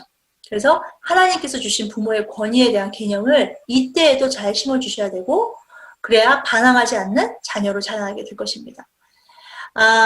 또 사춘기 들어오는 아이들은요, 부모하고 성에 대해서 얘기하는 걸 굉장히 꺼려합니다. 이제 성뿐만이 아니라 모든 영역이죠. 그렇기 때문에 12살 전에는 성에 대해서 가르치시고 다 이해시키고, 이것을 어릴 때부터 성교육을 했을 경우에는요, 저 같은 경우에도 제가 보니까 딸하고 정말 깊이 얘기를 할 수 있어요. 이제는 이제 하산해도 돼요. 저희 딸은 이제 부부의 성관계에 대해서 모든 것을 알고 있습니다. 그런 것에 대해서 자꾸 물어봐요. 물어본 만큼만 가르쳐 주는데 저하고 이제 책으로도 하고 저하고 이제 대화를 하면서, 그래서 그거는 사춘기 때 이것을 잘 이렇게 잘 틀을 만들어 주시고 어릴 때부터 이 성교육을 했으면 그것이 가능합니다. 또 세상이 주는 성에 대한 잘못된 메시지에 대해서도 가르쳐 주셔야 되고요. 신체 변화에 대해서도 이제 가르쳐 주셔야 되겠죠. 그리고 현숙한 여인, 믿음의 남자 어떻게 가르쳐야 되는지, 데이트의 바운더리 같은 거. 그래서 아이들은, 남자는요, 11살을 이제 천사의 시절이라고 부르죠. 그리고 남자는 12살에서 15살, 중2병이라고도 하고, 질풍노도의 시간이라고 하죠. 그래서, 남자의 그 호르몬, 테스토스테론이나 여자 호르몬, 에스트로겐 이런 것들 때문에 갑자기 애들이 돌변을 하게 돼요. 네, 그래서 아이들을 보면은요, 사춘기 때는 참 부모님들의 지혜가 필요합니다. 제가 사춘기 하면은 생각나는 사진이 있어요. 자, 이 사진은요, 우리 가족입니다. 자, 여기 보시면 이게 지금 2021년 여름에 제가 콜로라도에 가서 그 래프팅을 했거든요. 제 가족이. 그랬는데 급류가 엄청나게 옆에서 와요. 근데 이 뒤에 제가 화살표 해놓은 이 아저씨 있죠. 이분이 이 선생님이요. 뒤에서 키를 딱 잡으면서 착 하면은 배가 절대로 뒤집어지지 않습니다. 네. 이 사람이 없었으면 아마 우리 배는 계속 다들 물에 빠지고 난리가 났을 거예요. 그런데 노를 질 때 우리는 한 명도 막 내가 이거를 안 한다라는 생각 없었어요. 내가 하는 것 같은 느낌이 들었거든요. 근데 제가 이 사진을 보면서 아, 이거다. 이 뒤에 선생 역할을 우리 부모가 해야 된다. 그리고 앞에 있는 사람들이 우리 자녀들이다. 자녀들이 자기가 노 젓는 것처럼 헤쳐나가는 것처럼 생각하도록 부모님이 이 사춘기 때는 뒤에서 조용히 노를 저어주는 거예요. 네. 그러면서 이제 가끔씩 막 소리 지르죠. 아, 왼쪽으로 막 그래요. 오른쪽으로 막 얘기를 해줘요. 그러니까 급할 때 얘기해 주셔야 되는 거죠. 그래서 요런, 전 사춘기를 하면 꼭 저희가 이제 작년에 갔다 왔던, 이 래프팅이 좀 생각이 나더라고요. 자, 그리고 하나님이 허락하신 성은 오직 결혼 안에서. 칼을 어릴 때 주지 않죠. 그렇죠? 굉장히 위험하지. 하지만 커서는 선물로 주죠. 이 성은 오직 결혼 안에서만. 연애에 대한 적절한 시기와 규칙을 대화로 세우셔야 돼요. 청소년 시기는 이성적으로 판단하기보다는 충동적으로, 감정적으로 행동하기 쉬워요. 그래서 어제는 막 죽도록 보고 싶고 생각만 해도 심장이 뛰었는데 갑자기 이제 그 애의 냄새도 싫고 눈빛도 싫어지고 그게 사춘기예요.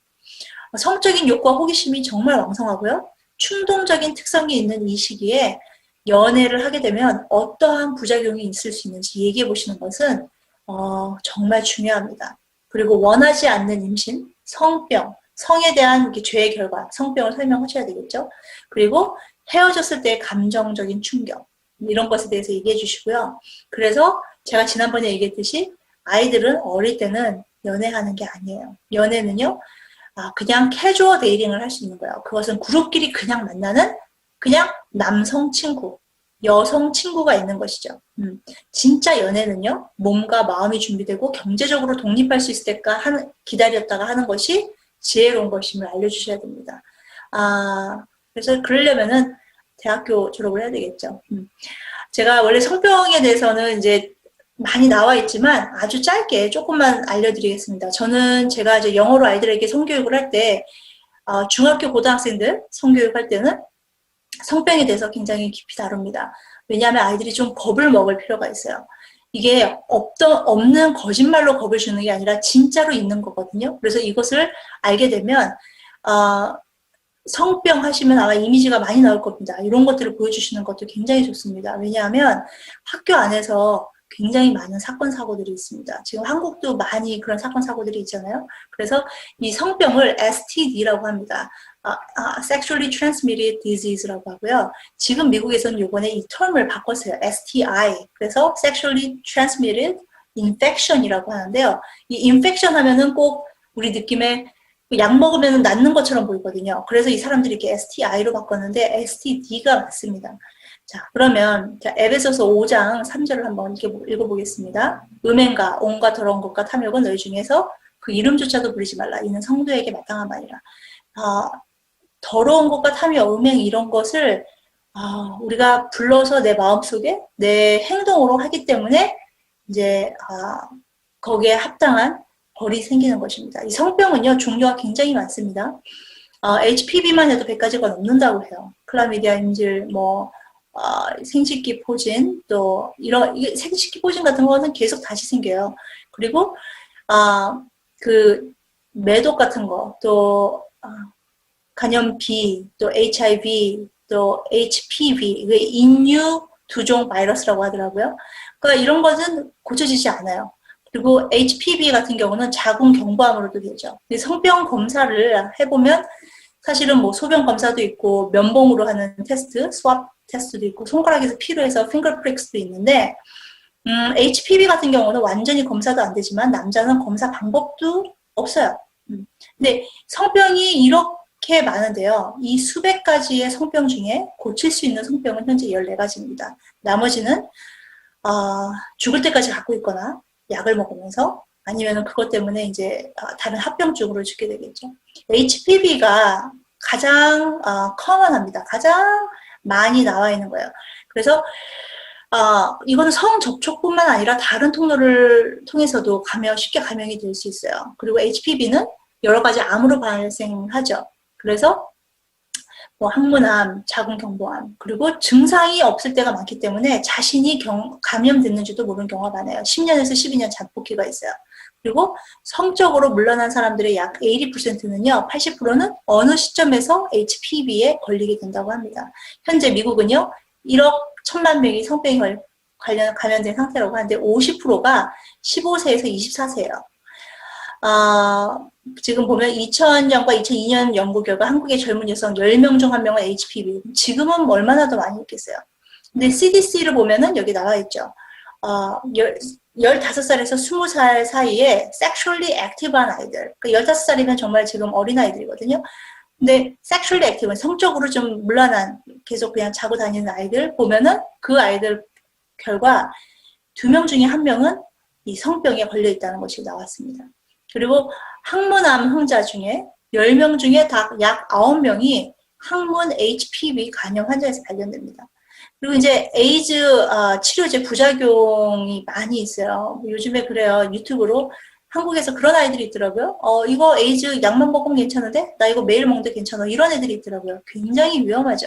그래서 장기간 복용을 하게 되는데 DNA가 뮤테이션이 되고요. 조기 노화 현상이 일어나고 치매, 심장질환, 노인성 질병들이 일어나죠. 그리고 또 하나는요. 지금 이거는 HIV지만 모든 HIV가 에이즈가 되는 건 아니죠. HPV가 있죠. HPV가 있는데 아이들이 그래요. 요즘 아이들 같은 경우는요. 오럴 섹스를 하면 구강성교를 하는 거는 괜찮지 않나. 이거는 성행위가 인터코스가 아니기 때문에 성기를 집어넣는 게 아니기 때문에 이것은 성행위가 아니기 때문에 나는 순결하다. 이렇게 믿는 아이들이 있어요.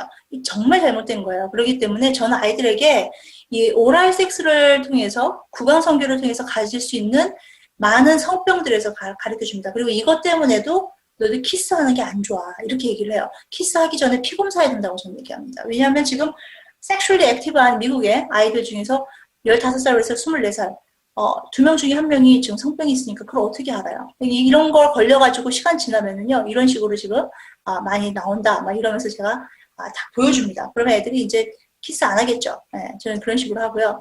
그럼 콘돔 있지 않냐? 콘돔이 성병을 예방할 수 있는가? 그렇지 않아요. 70%만 가능합니다.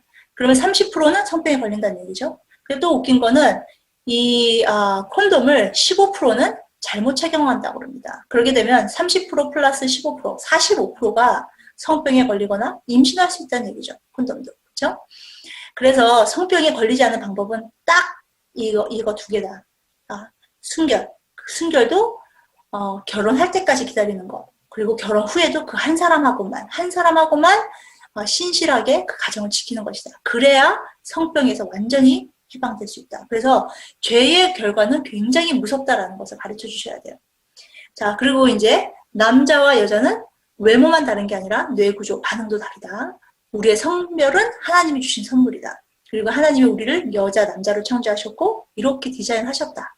하나님은 남자와 여자 다르게 창조하셔서 서로 서포트하는 것을 원하시고 또 기뻐하시고 또 sometimes 어쩔 때는 죄로 인해서 남자와 여자가 경쟁하고 갈등하는 구조로 되기도 한다. 그리고 이제 미의 기준에 대해서 가르쳐 주셔야 되겠죠. 그래서 남자와 여자의 차이는 구별의 문제이지 차별이 아닌 것을 성경적으로 가르쳐 주셔야 돼요. 그래서 하나님께서 구별해서 창조하신 남자와 여자의 창조하신 목적을 이해하고 창조 질서를 알아야 됩니다. 그래서 보시면은요. 미의 기준에 대해서 제가 얘기를 했는데요. 하나님이 우리 아이들을요. 요즘 아이들 보면은 이 자존감이 얼마나 밑에 바닥으로 떨어졌는지 몰라요. 우리는 하나님의 형상대로 유니크하게 만드셨어요. 특별하게 만드셨어요. 그렇기 때문에 미의 기준에 대해서 다시 한번 짚고 넘어가야 될 필요가 있습니다. 자, 우리 지금 마네킹이요. 마네킹이 진짜 내 몸매가 되면은요. 어떻게 될까요? 이 마네킹은 진짜 우리 몸매가 아니에요. 진짜 우리 몸매가 저 마네킹처럼 되면 생리불순이 옵니다. 지금 요즘에 지나친 다이어트로 아이들, 청소년들 생리불순이 굉장히 많이 온다고 합니다. 이 월경은요. 여자아이들에게 있어서 나의 몸 상태를 잘 알려주는 하나의 지표예요. 그래서 몸이 건강해야 월경이 규칙적으로 되죠. 체지방이요 16% 미만이면 어린 나이에 생리가 멈출 수 있습니다. 그리고 또 너무 뚱뚱해도 생리 불순이 올 수 있죠. 그래서 미의 기준을 보시면요. 30억, 3 billion women, 30억의 여자 중에서요, 8명만 슈퍼 모델이에요. 그죠? 그런데 우리의 기준이요, 슈퍼 모델이라니까요. 요즘에 보면. 그냥 일반 여성의 평균 몸무게가 아니라 이 모델을 보게 되면, 5 feet, 5'11인데, 파운드로는 117파운드예요. 근데 그냥 여자들 보면은 5'4야 좀 더 작죠? 그리고 기본이 144예요. 그러니까 맨날 이런 아이돌도 지금 마찬가지예요. 굉장히 이제 너무 날씬하게 나오는데 이렇게 되면 우리 아이들이 섭식 장애가 올 수 있어요. 굉장히 지금 위험합니다. 어린아이들 같은 경우는 지금 우리 어릴 때부터 아이들 바비가 기준이 됐어요. 이 바비 같은 경우는요, 6fit이에요. 그 키가. 그런데 이게 182cm더라고요. 182인 여자들이 얼마나 될까요? 그죠? 그 다음에 101파운드예요. 제가 이거를 킬로그램으로 해보니까 45파운드예요.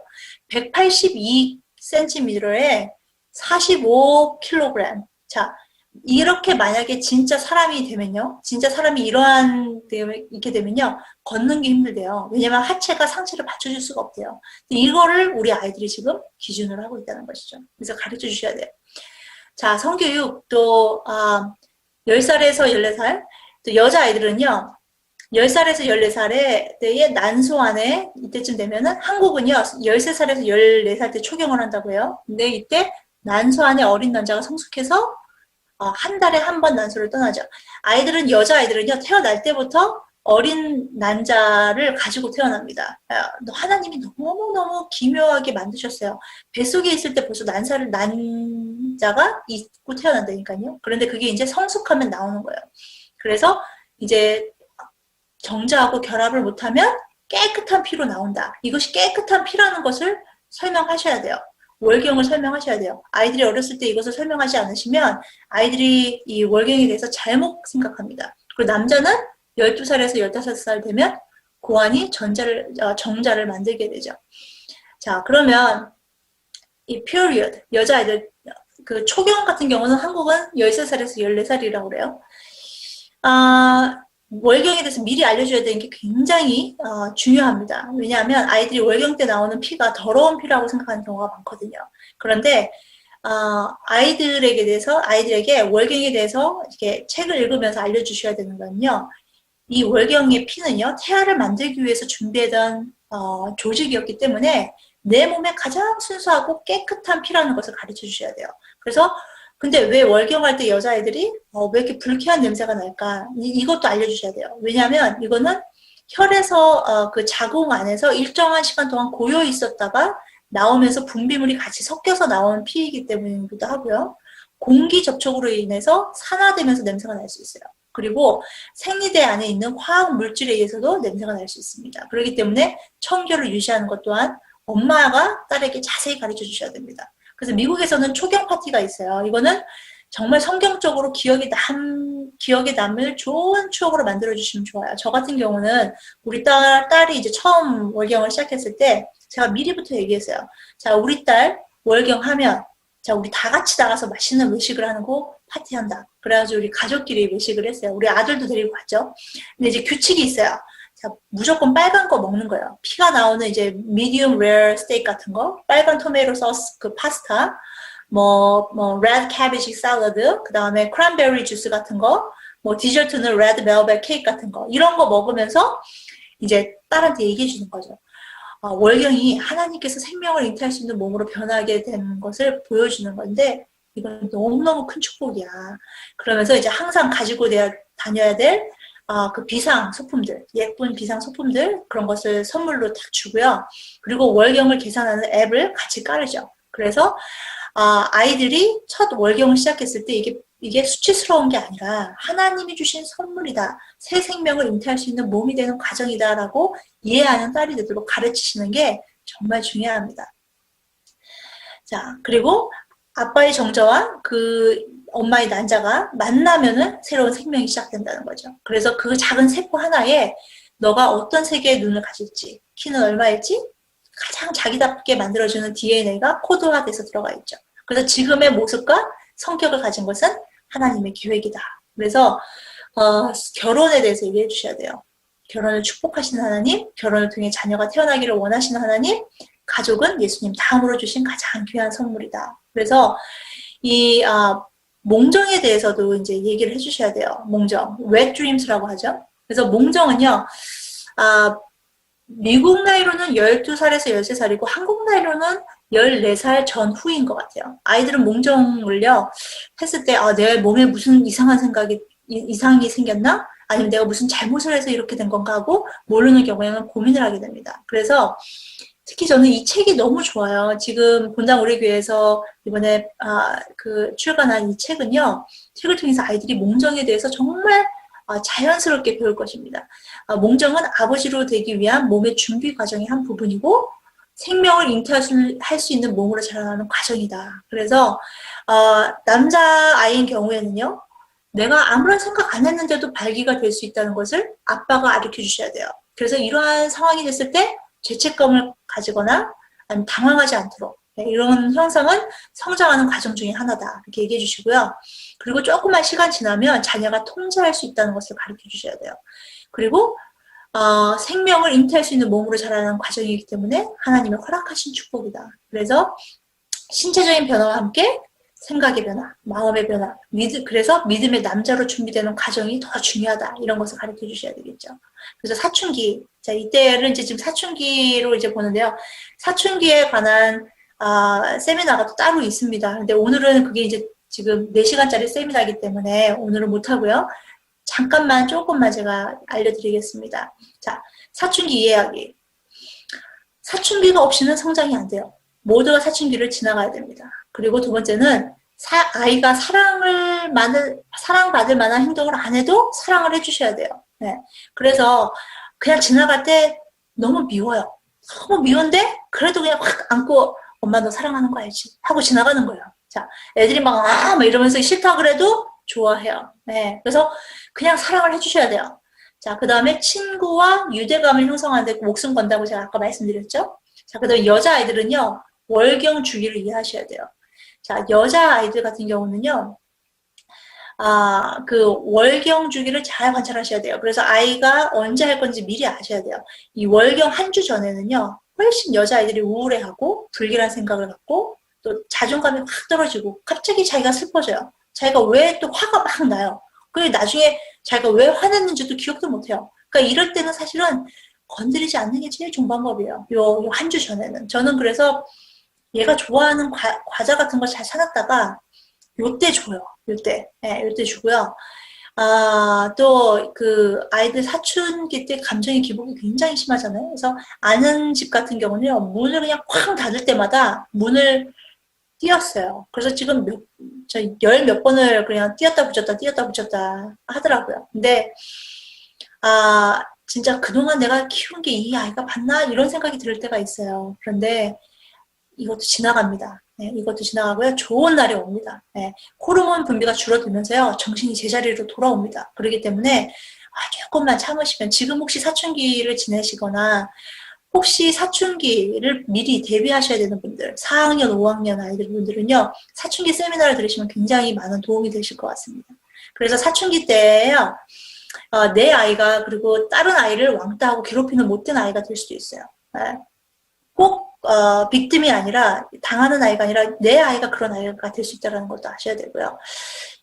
그 친구에게 받은 상처로 부모에게 분노를 표출할 수 있죠. 그래서 아이들이 학교 가기 싫어하는 애들이 너무 많아요. 지금 보면 2008년 조사에 보면요. 지금 16만 명 이상의 아동들이 학교 가는 게 두려워서 집에 스테이한다고 나왔어요. 심하게 괴롭힘을 당하면 왕따 당한다고 그러죠. 궤양, 섭식장애, 우울증 동반이 됩니다. 이런 아이들 지금 많이 있습니다. 또 하나의 문제점은 이제 포르노죠. 포르노는요. 코케인이나 헬로인보다 중독성이 훨씬 강합니다. 이 시기에 포르노에 한 번만 노출되잖아요. 그럼 평생 동안 빠져나오지 못할 정도로 중독이 강할 수 있습니다. Youth Pornography Addiction Center라고 있어요. 여기서는요. 18세 미만의 청소년 아이들 중에서 93%의 남자아이들과 62%의 여자아이들이요. 포르노에 노출된 것으로 보고되었고요. 70%의 남자아이들은 적어도 포르노를 위해서, 보기 위해서 30분 정도 포르노를 찾는데 시간을 보낸다라고 응답을 했어요. 그래서 포르노는요, 성충동이 더 없어지는 게 아니라 더 목마르게 되죠. 이건 포르노는 간접적 간음입니다. 포르노를 보는 것만으로도 간음죄를 짓는 것이죠. 이거는 영적 싸움이기 때문에 부모님들은 자녀들의 생각과 마음이 포르노로 공격을 당하지 않도록 최선을 다해서 막으시고 기도하셔야 됩니다. 그리고 성경적 성교육으로 하나님께서 미워하시는 죄에 대해서 대화를 하시고 자녀의 마음을 말씀으로 지키도록 하시는 것이 중요합니다. 포르노만 해도 지금 이것이 1시간 또 세미나 따로 있는데요. 오늘은 이제 아주 짧게 제가 그래서 얘기를 해드리고요. 한국에는 지금 미국은 앱이 굉장히 많아요. 보니까 근데 한국의 앱이 이런 게 있다고 그러더라고요. 그래서 이 링크 쉐어해드렸습니다. 그러면 청소년의 자유행위는 어떻게 생각해야 됩니까? 이것이 굉장히 또 많은 퀘스천들이 저에게 옵니다. 제가 굉장히 존경하는 그 제임스 dob슨 박사님 많이들 아실 거예요. 근데 이분이 어떤 얘기를 했냐면 95%에서 98%의 남학생들은 모두 자위를 한다. 나머지 2%에서 5% 남자애들은 거짓말을 한다라고 생각한다. 이렇게 얘기하셨어요. 그러니까 100% 한다는 얘기죠. 자위행위로 인해서 교회에서 아이들이 너무 죄책감으로 하나님을 멀리 되는 것이 더 문제입니다. 제임스 dob슨 박사님 아버님이 굉장히 보수적인 목사님이셨거든요. 그런데 어느 날 자기 그런 얘기를 해요. 이렇게 차 막 운전하고 가시면서 아빠가 갑자기 이제 그렇게 얘기하더래요. 제임스야, 나도 너 나이 때 힘들었다. 너가 가급적이면 자위행위는 안 했으면 한다. 그리고 어쩔 수 없이 했다 해도 너무 염려는 하지 말아라. 이렇게 얘기를 했대요. 존 파이프 목사님 제가 또 좋아하는데요. 이분께서도 이제 자위행위에 대해서 또 얘기를 했어요. 이분은 이제 뭐라고 얘기하냐면 첫 번째가 자위행위에 대해서 성경이 명쾌하게 언급하지 않는다. 죄인지 아닌지 말하지 않는다. 이제 많은 분들이 창세기 38장 9절에서 10절에 나와 있는 오난의 얘기를 하는데요. 땅에 설정한 것이 죄라고 해석하지만 이것이 정확한 뜻은 자위행위가 아니라 하나님이 오난이 땅에 설정을 했기 때문에 자위행위 했기 때문에 벌한 게 아니라 그의 형제를 위해 상속자를 제공하는 의무를 거부했기 때문에 벌하셨던 거라고 얘기를 하십니다. 그래서 존 파이프 목사님이 이렇게 얘기를 하셨어요. 성경이 자유행위에 대해서 죄인지 아닌지 명쾌하게 언급하지 않는다. 이렇게 얘기를 하셨고요. 그 다음에 이제 세 가지를 얘기하시는데, 첫 번째, 이전제, 싱글남들, 혼자가 아니다. 요즘은 이제 결혼하신 분들도 문제가 굉장히 많은 것 같아요. 그리고 두 번째, 주기적으로 실패할 수 있다. 하지만 이것이 여러분의 사역, 무엇을 하든지 하나님의 일을 하는 거에 있어서 자격을 박탈하지는 않는다. 그리고 다른 배출구를 찾으라. 그리스도를 느낌으로써 얻는 더 큰 기쁨이 있다. 그것을 통해 유혹을 이길 수 있다. 그래서 저는요, 자위행위를 하지 않기 위해서는 아이들 사춘기 때는 운동을 시켜야 돼요. 아이들이 사춘기 때는요, 남자아이들 특히나, 요즘 여자아이들도 하지만, 남자아이들이 훨씬 더 심하죠. 운동을 엄청나게 시키셔갖고, 집에 와서 샤워했을 때 쓰러져서 자게끔 하셔야 돼요. 네. 그래야 자위 안 합니다. 애들 하루 종일 컴퓨터 하고 있고 앉아있고 그러면요, 대부분, 그 포르노에 들어가게 되거든요. 그리고 포르노를 보게 되면 자위를 많이 하게 되죠. 자위를 할 때 더 큰 문제는 포르노예요. 포르노를 보면서 아이들이 잘못된 이러한 그 길로 가게 되죠. 포르노를 보면서. 네, 그러면서 자위를 할 때 자꾸 포르노를 찾게 되는 것이 더 문제입니다. 근데 오히려 어떤 말씀을 하시냐면요. 음행과 더러운 것과 탐욕은 너희 중에서 이름조차도 부르지 말라. 그죠? 그리고 자위를 계속하면 이제 결혼 생활에 문제가 있을 수 있다는 것도 알려주셔야 돼요. 하나님이 우리 마음을 본다는 거. 너희가 먹든지 마시든지 무엇을 하든지 다 하나님의 영광을 위하여라. 자위를 여기다 넣을 수 없잖아요. 그죠? 그리고 우리의 몸이 성령의 전이에요. 그렇기 때문에 자위 안 되죠. 자.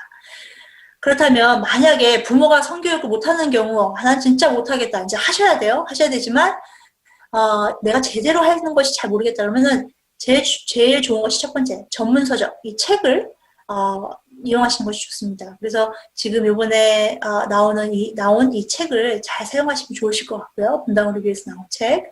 그리고 세미나를 많이 들으시고 그것을 집에서 그 다음에 이제 성교육을 하셔야 되겠죠. 그리고 교회의 도움. 그래서 교회에서 분당을 위해서도 성교육을 이제 하실 거라고 제가 말씀을 들었습니다. 이런 것을 통해서 이제 많이 될 거라고 생각이 됩니다. 이제 시간이 얼마 안 남았는데요. 제가 이제 조금 더 남았는데 제가 빨리 가겠습니다.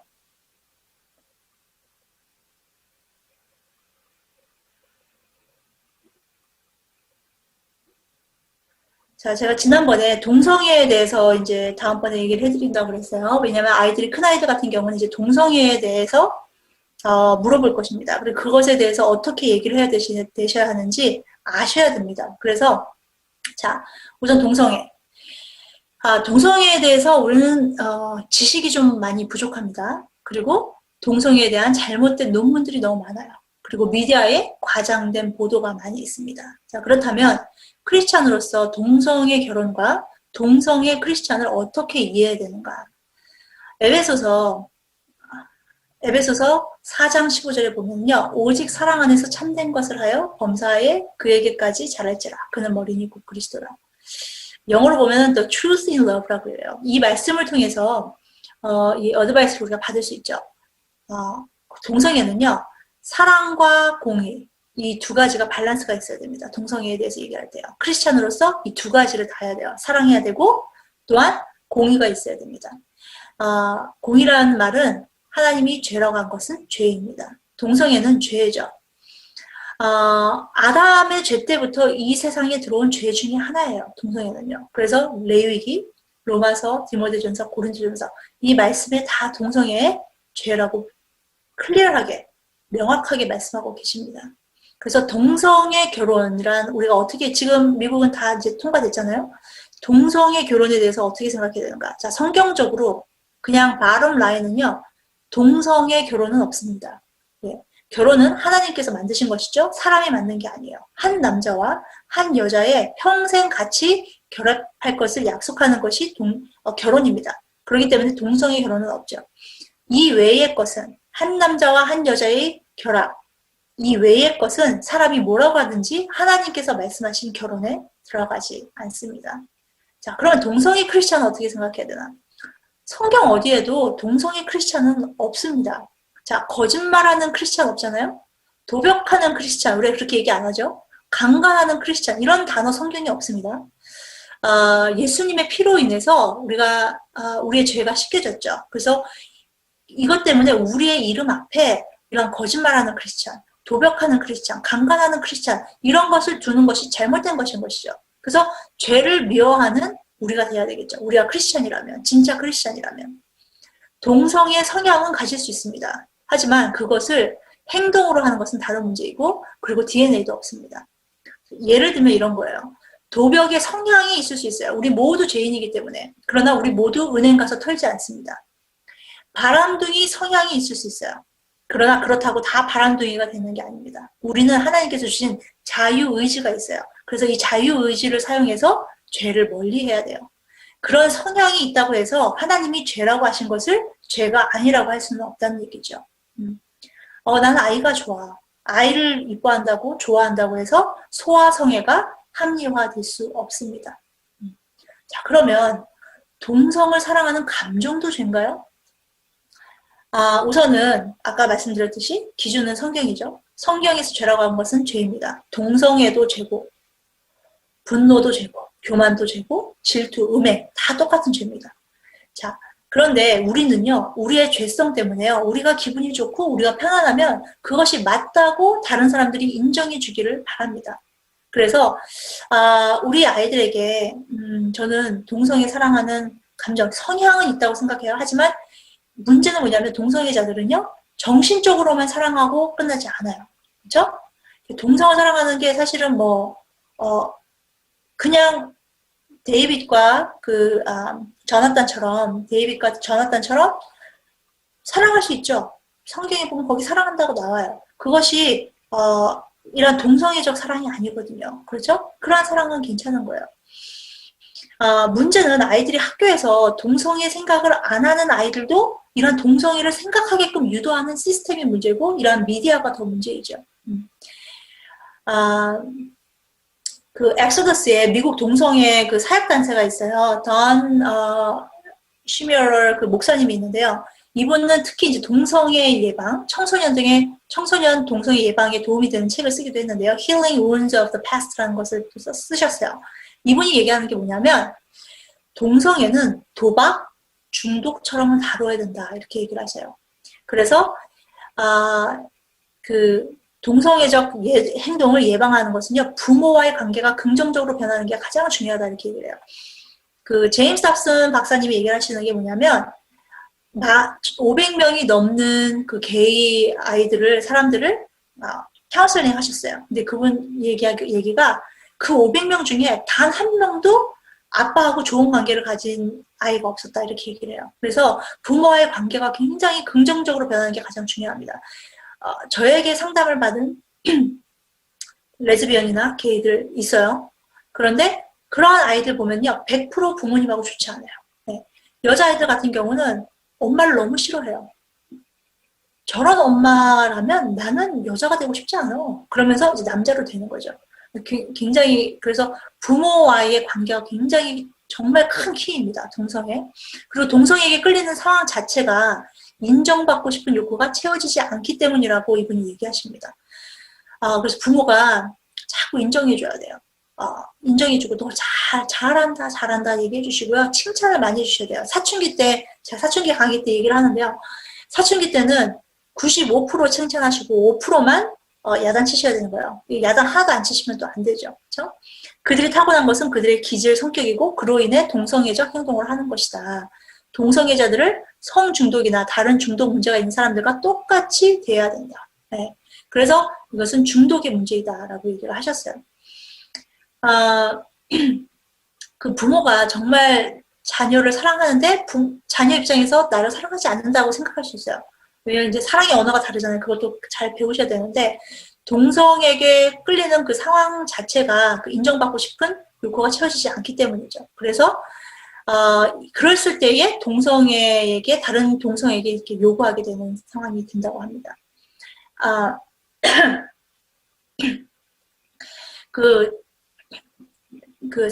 성별 불쾌감 혹은 성별 불일치라고 있어요. 이게 뭐냐면 신체적인 성과 정신적 성의 불일치로 인한 공황 때문에 심한 갈등으로 죄송해요. 일상에 문제가 생기는 증상을 의미해요. 그런데 일반적으로요. 2살에서 4살의 유아기에 이러한 성별 불쾌감, 이게 뭐냐면 여자아이인데 남자처럼 행동한다든지 남자인데 자꾸 여자 옷을 입고 립스틱 바르고 이런 것들이에요. 근데 청소년기에 좀 더 심해질 수 있대요. 그런데 대부분 70%가 없어진대요. 나중에는. 이게 2018년도예요. 2018년도. 근데 옛날에는 이제 저에게 이런 얘기를 했을 때 제가 이 얘기를 했지만 지금은 또 상황이 달라졌어요. 왜냐하면 너무나도 많은 미디어와 지금 요즘 포르노를 보면 포르노가 다 그쪽으로 가게 되죠.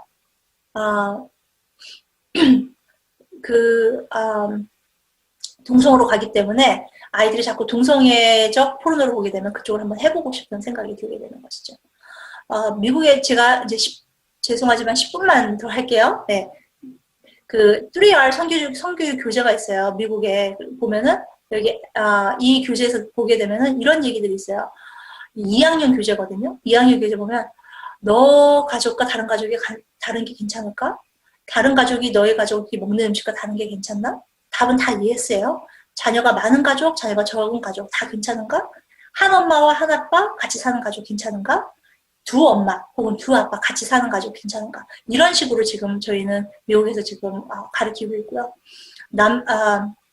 섹슈얼 컨택, 그 성적인 컨택이 국왕성교, 학문성교 이런 것들이 충분히 할 수 있다라고. 이것은 지금 교재입니다. 성교육 교재입니다. 공립학교 성교육 교재. 네.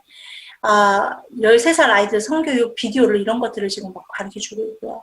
또 이렇게 국왕성교를 권장하는 이러한 5학년 성교육 교재에 있는 덴탈 댐을 가지고 어떻게 쓰는지 이런 것을 가르쳐줍니다. 이런 것 때문에 자꾸 우리 아이들이요 동성애가 증가가 되는 거예요. 이런 교육들 때문에. 자, 동성애가 왜 증가하는가? 부모님들의 잘못된 성 역할 모델입니다. 그리고 어렸을 때 불안정한 성 정체성, 그리고 잘못된 성 경험. 어렸을 때 남자아이인데 남자한테 당했을 경우 동성애를 될 가능성이 굉장히 많습니다. 미디어와 친구 영향, 동성애를 프로모트하는 사회, 그리고 신체적인 조건이기도 하죠. 그런데 지금 동성애 유전자는 없다라고 다 나와 있습니다. 자, 이제 마지막으로요. 제가 이제 성교육 책을 좀 알려드리고 제가 이제 마치려고 합니다. 제가 이걸 다 나눠드릴 거예요. 이거는 거기에 링크 보시면 다 나와 있습니다. 우리 자녀 성경적 성교육 10권 세트 정말 잘 만들어졌고요. 이거에 관련된 월북을 보시면 부모님들께서 충분히 집에서 하실 수 있고 각 교회에서 이것으로 프로그램처럼 하시면 너무너무 좋은 성교육, 성경적 성교육 교육이 될 것입니다. 3세에서 6세 같은 경우는 영어로는 The Story of Me 이런 거 좋고요. 또 I don't have to choose 이런 거 굉장히 좋은 책입니다. 또 이거 우리 자녀 성경적 성교육이죠. 만 3세에서 5세 같은 경우 여자들, 남자 여자는 왜 달라요? 또 남자들 것, 또 Before I was born 이런 거는 이제 영어로만 나와 있어요. 5세에서 8세. God made all of me 이런 것은 무조건 아이들 어릴 때 봐야 돼요. 이 한국말로 참 나오면 참 좋겠다는 생각이 들어요. 많은 책들이 나와야 됩니다. 이런 것들은 내 몸을 지키는 거예요. 노라고 하는 거죠. 이거는 크리스찬 책은 아니지만 내 몸을 지키기 위해서 성폭력 예방 책입니다. 6살에서 8살 아기는 어떻게 태어나요? 이거 너무 좋은 책이죠. 지금 계속 우리 자녀 성경적 성교육 시리즈 여자 남자 또 9살에서 11살 여자 또 남자 또 아까 말씀드린 하나님께서 남자와 여자를 만드셨어요. 이런 책 굉장히 좋습니다. 또 5학년에서 7학년 Life Before Birth 이거 굉장히 좋습니다. 그리고 12살에서 14살 남자책 성과 새로운 나 또 성과 새로운 나 이런 거 책 보면 이 책을 만약에 부모님하고 같이 볼 수 있다면 그건 정말 성공하신 거예요. 네. 그리고 14세 후에는 이제 영어로만 나와 있죠. Love, Sex, God 하고 굉장히 깊게 나와 있습니다. 여자 걸로도 다 나와 있고요. 또 이분 거는 이제 이분 옛날에 게이였거든요. 그래서 성 정체성이 흔들리는 아이들에게는 저는 이 책을 제가 레코멘드 하고요. 그리고 성 호르몬제 이런 거의 위험성에 대해서 또 가르치는 이러한 책들이 있습니다. 또 제 책이죠. 이거는 10대를 위한 성경적 성교육 학부모용으로 한국어와 영어로 뒤에 되어 있고요. 또 제 책 10대를 위한 성경적 성교육 퓨리티 나와 있습니다. 자, 그리고 영화를 좀 보셔야 돼요. 영화 이제 지금 얘기하고 마시려고 그러는데요. 저는 2주에 한 번씩 영화를 우리 아이들하고 보고 그거에 대해서 많은 성교육이 되고 그러한 인격도 얘기하고 그것을 통해서 이런 것은 잘못된 것이다라는 거. 그래서 그냥 뭐 스파이더맨 이런 것도 본 다음에 그거에 대해서 같이 대화를 나누는 것이죠. 거기서 배울 점이 뭐였는지, 뭔가 잘못된 것인지, 세계관이 무엇이 여기서 너가 뭘 볼 수 있었는지 이런 것들을 얘기하시면 좋아요.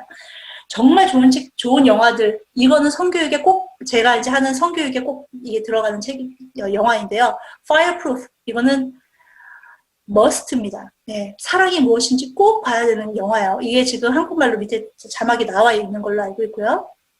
워룸, 기도의 힘이라고 있죠. 이거 너무 좋습니다. 이런 영화를 보시고 대화하시면 좋고요. 용기와 구원, 이것도 다 자막이 나와 있는 걸로 나와 있어요. 그리고 믿음의 승부, 이게 지금 영어로 이제 한국말로 다 나와 있더라고요. 또 신은 죽지 않았다. 1부터 3까지 나왔는데 다 좋아요. 이거 정말 아이들 보면은요, 요즘에 이제 다 미디어에 되어 있기 때문에 너무 좋습니다. 그리고 I can only imagine, 이거 너무 좋습니다. 네, 이것도 너무 좋고요.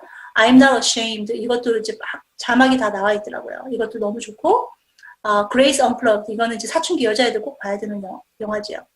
Unplanned, 이거는 이제 제가 플랜 페어हु드 얘기하셨던 거기에서 디렉터로 일하다가 양심의 가책을 느끼고 나온 에비 존슨이라는 여자가 나와서 이 영화를 만들었죠. 그래서 정말 뱃속에서 있는 태아가 얼마나 중요한지 이제 거기서 나오게 됩니다. 이제 마지막으로요. 우리 자녀들을 그럼 어떻게 리더로 훈련하는가? 첫 번째는요. 부모님이 모델이 되셔야 돼요. 좋은 모델이 되셔야 돼요. 솔로몬이 아들에게 준 교훈에는 어떤 결함도 없었죠. 완벽했어요. 그런데 솔로몬은 모범을 못 보였어요. 그래서 비참하게 실패를 했죠. 두 번째는요. 하나님의 관심은 악한 자들이 아니라 의인이에요. 창세기 18장 32절 보면은요. 아브라함이 그러잖아요. 10명만, 의인 10명만 있으면은 소돔과 고모라 멸망하지 않겠냐고. 그러면 하나님이 10명도 괜찮아 그랬어요. 제가 이걸 보면서 저는 이 제가 이게 성교육 때문에 앞장서서 이제 막 싸우잖아요. 이 세상이 이렇게 악한데 이거 계란으로 바위치기 아닌가 그랬는데 제가 보니까 하나님의 말씀이 보이는 거예요. 하나님은 악인에게는 관심이 없어요. 하나님의 관심은 의인이에요. 우리 자녀들을 의인으로 키우시면 돼요. 하나님이 지금 부르시는 거예요. 지금 이 방송을 보시는 부모님, 모든 부모님들에게 내가 너를 통해서 너의 자녀를 의인으로 만들고 싶은데 그거에 대해서 할 수 있겠냐라고 물어보시는 거죠. 네. 우리 한국에요. 지금 의인을 10명만 키우시면 한국 망하지 않을 거예요. 우리 자녀들을 그 의인으로 키우셔야 됩니다. 세 번째는 분별력, 마지막이죠. 너희는 이 세대를 본받지 말고 오직 마음을 새롭게 함으로 변화를 받아 하나님의 선하시고 기뻐하시고 온전하신 뜻이 무엇인지 분별하도록 하라. 분별할 수 있는 아이들을 만드셔야 됩니다. 그래서 마지막으로 우리 부모님들의 숙제가 있습니다. 오늘이 마지막 날인데요. 기도로 아이들을 위해서 중보하셔야 되고요. 말씀으로 아이들 마음을 채우셔야 됩니다. 가정예배 회복하셔야 되고요. 미디어와의 전쟁하셔야 됩니다. 그리고 가정 안에서 성교육 시작하셔야 되고 이러한 세미나들을 통해서 성경적 세계관을 우리 자녀들에게 가르쳐 주셔야 되고요. 이런 해로운 법안을 막는 운동에 적극 참여하셔야 됩니다. 그래서 이 세상에 끌려다니는 자녀가 아니라 하나님의 군사로 멋지게 쓰임받는 우리 자녀들이 되도록 훈련하시고 양육하시는 부모님들 되시기를 축복합니다. 감사합니다. 네, 감사합니다. 긴 시간 동안 너무나 귀한 강의 전해주셔서 감사드립니다. 강의를 들으면서 저도 부모로서도 참 많은 도전과 또 생각들을 하게 되는 시간이었었는데요. 또 강의를 들으면서 개인적으로는 결국 성교육의 목적이 자녀들에게 성에 대해서 자세히 설명해 주는 게 목적이 아니라 우리 자녀들이 건강한 그리스도인으로 잘 자라기 위해서 성을 바르게 알려주는 것이 너무나도 중요한 부분이다라는 생각들이 들었습니다. 저뿐만 아니라 함께 이 강의를 시청하고 계신 수많은 부모님들도 많은 질문들이 있으실 것 같고요. 또 구체적으로 강의를 들으시면서 이런 부분들이 궁금하다 하는 부분들이 있으실 것 같아요. 그래서요, 혹시 전도사님께 지금 질문하고 싶은 궁금한 부분들이 있다면요, 여기 상단에 전화번호를 하나 띄워드릴게요. 여기로 문자로 문자 메시지로 질문을 보내주시면 전도사님과 함께 또 나눠보도록 하겠습니다. 부모님들께서 사전에 보내주신 질문들도 있는데요. 오늘은요, 먼저 그중에 가장 많은 분들이 궁금해하시는 그런 질문들을 골라서 몇 가지 좀 질문을 드려보도록 하겠습니다. 네, 첫 번째 질문을 전사님께 좀 드려볼게요, 전사님. 네, 첫 번째 질문은 이 질문입니다. 성에 대해 관심이 없는 아이 혹은 너무 관심이 많은 자녀에게 어떻게 이야기해줘야 되나요? 이 질문인데 저도 이 질문 보고 굉장히 많이 공감을 했어요. 어린이 도서관 같은 데 보면 아이들이 많이 보는 책 Y라는 책이 있거든요. 여러 가지 주제가 있는데 유독 아이들의 손때가 많이 타서 이게 너덜너덜해진 책이 있는데 그게 바로 성에 관련된 책이라고 하는 이야기를 들은 적이 있어요. 관심이 많은 아이들도 있고 적은 아이들도 있을 텐데 이런 아이들 어떻게 좀 대응하면 좋을까요? 네, 좋은 질문이신 것 같아요. 첫 번째로 우선 성에 대해 관심이 없는 아이. 자, 이런 아이들은요, 우선은요, 일상생활에서 자연스럽게 성교육이 이루어지는 게 가장 바람직하죠. 성교육은 우선 관계에 대해서 먼저 배워야 되는 것이거든요. 그래서 성이라고 꼭 성에 대해서 얘기하는 것이 아니라 부부가 서로 대화하고 존중하고 사랑하는 것을 먼저 좀 보여주셔야 되겠죠. 그리고 성에 대해서 처음부터 얘기하는 게 아니라 가족에 대해서 먼저 얘기하는 거죠. 어떤 사람하고 결혼하고 싶어? 또 생명에 대해서 얘기를 먼저 하셔야 되죠. 친척 중에 누군가가 임신을 했을 때 가서 배를 만져보게 하고 아기 낳았을 때 같이 가보고. 네. 그래서 이게 성교육이라고 느끼지 못하게 일상 대화처럼 시작하시면 성교육이 될 거라고 저는 생각이 들고요. 만약에 너무 관심이 많은 자녀다.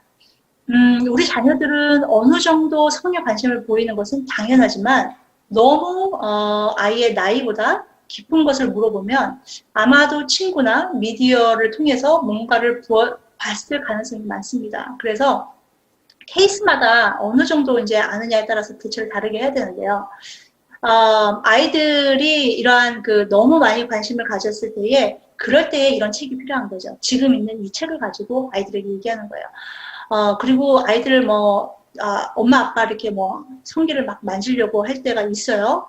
예를 들면 같이 이제 샤워를 한다 그랬을 때 그러면은 우리 몸은 소중한 거기 때문에 함부로 만지면 안 돼 이렇게 얘기를 해주셔야 되죠.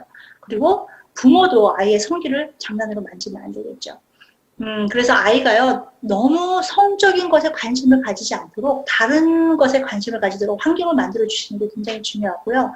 아이들의 재능을 자꾸 알아보도록 많은 액티비티들을 해보시는 것을 제가 추천합니다. 그래서 책을 보면서 아이들의 성교육이 다시 올바로 성경적 성교육이 되게끔 만드시고 그리고 아이들의 재능과 그런 다른 것들을 알아볼 수 있도록 많은 환경들을 좀 관심을 다른 곳에 되도록 만들어주시는 것을 좀 알려드리고 싶습니다.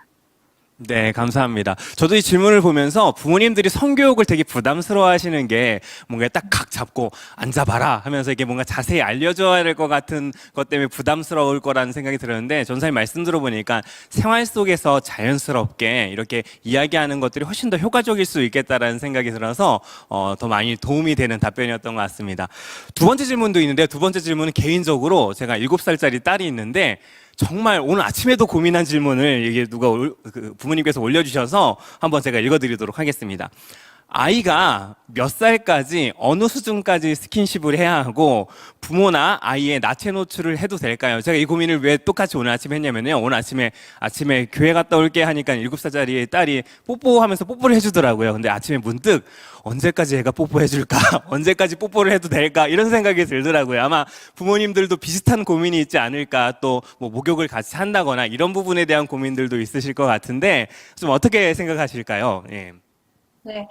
우선은 한국에는 좀 특별한 정서가 있어요. 목욕탕이라는 게 있잖아요. 미국은 사실은 그런 공중 목욕탕 이게 없잖아요. 그래서 아이가 뭐 한국 목욕탕이 여기 있긴 하지만 안 가죠. 그렇죠? 저도 안 가게 되는데 아이가 어릴 때부터 한국 정서에 따라서 목욕탕을 데리고 가잖아요. 남자아이도 여자 목욕탕에 가고. 근데 4세에서 5세가 되면 성적인 수치심을 느끼는 나이예요. 그래서 이때부터는 조심해야 되겠죠. 4살, 5살 때부터는요, 애들 옷 벗고 돌아다니지 않게끔 부모님이 먼저 모범을 보이셔야 돼요. 부모님이 아예 옷 벗고 다니시는 분들이 있어요. 자, 뭐, 내 아들인데 어때? 뭐, 내 딸인데 어때? 자, 이거 안 되는 거예요. 그래서 예를 들면 이성 부모하고 목욕도요, 4살, 5살 때부터는 하지 않도록 하셔야 됩니다. 그리고 언제부터냐, 그러면은, 대부분 아세요. 딸아이가 아빠한테 벗은 몸을 보여주기 부끄러워하는 게 보일 때가 있어요. 멈칫멈칫하는 그런 느낌이 있을 때가 있어요. 이게 만약에 3살부터다. 그럼 그때부터 안 해야 돼요. 5살부터다. 그럼 5살부터 안 해야 돼요. 아이마다 다르죠. 그리고 이제 아이가 막 영화 보고 막 찐한 키스하는 걸 보면서 나 이런 거 하고 싶다. 이런 얘기를 하면은 이거는 나중에 너하고 사랑하는 사람하고 하는 것이다. 이렇게 얘기해야 되겠죠. 근데 부모하고 스킨십은 아이들에게 아주 좋은 영향을 줘요. 그래서 손잡고 볼 비비고 안아주고 볼에 뽀뽀하고 아이들은요 사랑과 함께 안정감을 느껴요. 청소년기 아이들에게도 스킨십이 중요해요. 100번 사랑한다고 말하는 것보다 한 번의 스킨십이 더 좋을 때가 있어요. 어깨 동무 한번 탁 한다든지 아빠하고 팔씨름 해보자라고 팔씨름 막 한다든지 등 쓰다듬어 주는 거, 손 잡아주는 거, 머리 쓰다듬고 이렇게 안아주는 거, 뭐 어깨를 확 두들겨주고 이런 게 참 좋은 스킨십이죠. 사춘기 아이들은 이제 기분이 왔다 갔다 하기 때문에 타이밍을 잘 잡으셔야 되고 지혜로운 부모님은요. 그래서 사춘기 아이의 기분을 얼굴만 봐도 알아요. 그래서 별로 기분이 안 좋다 이럴 때 멀리 떨어져서 이제 얘기해도 돼요. 이제 그런 기분도 존중을 해주셔야 되겠죠. 그리고 이제 부모가 방문을 꼭 노크하고 아이들의 바운더리를 잘 존중해 주셔야 되겠죠. 그리고 친구들 앞에서 접촉을 원하는 아이가 있고 싫어하는 아이가 있어요. 저희 딸 같은 경우는 지금 고등학교 이제 12학년 이제 대학교 들어가는 아이인데도 신체적인 접촉을 너무 좋아해요. 그래갖고 아이들 친구들 있는 데서 그냥 오면은 멀리서부터 와가지고 더 안고 확 비비고 더 그래요. 그러니까 아이의 또 사랑의 언어를 좀 파악을 하셔야 돼요. 그러니까 아이들마다 신체적인 접촉을 또 이렇게 좋아하고 싫어하는 아이들이 좀 있어요. 어떤 아이들은 또 머리 쓰다는 걸 너무 좋아하고 머리 쓰다는 걸로 싫어하고 그러니까 그런 아이들을 좀 잘 사랑의 언어를 파악하셔야 됩니다. 그리고 아이가 사람 많이 있는 데서 이런 거 하는 거를 좋아하는 애가 있나 아니면 좋아하나 싫어하나 이런 것도 하셔야 되고 또 아이들하고 같이 재우는 것도 조심하셔야 돼요. 아들하고 딸이라면 따로 재우는 것이 필요하죠. 한 5살 이후에는 따로 재우는 것이 권하고요. 혹시라도 가족이 다 같이 한 방에서 자야 되는 경우에는 아빠 옆에는 아들, 엄마 옆에는 딸 이런 식으로 하셔야 되죠. 저는 볼에 뽀뽀하는 거 이런 것들은 아이들의 성향에 따라서 그리고 아이들에 따라서 할 수도 있고 안 할 수도 있고 그렇지만 그 나이는 제가 지금 아까 말씀드렸던 이런 성적 수치심을 느끼는 나이를 잘 생각하셔서 목욕 같은 거, 나체 이런 것들은 잘 생각하셔서 그 나이 때부터는 하면 안 된다라고 생각이 듭니다.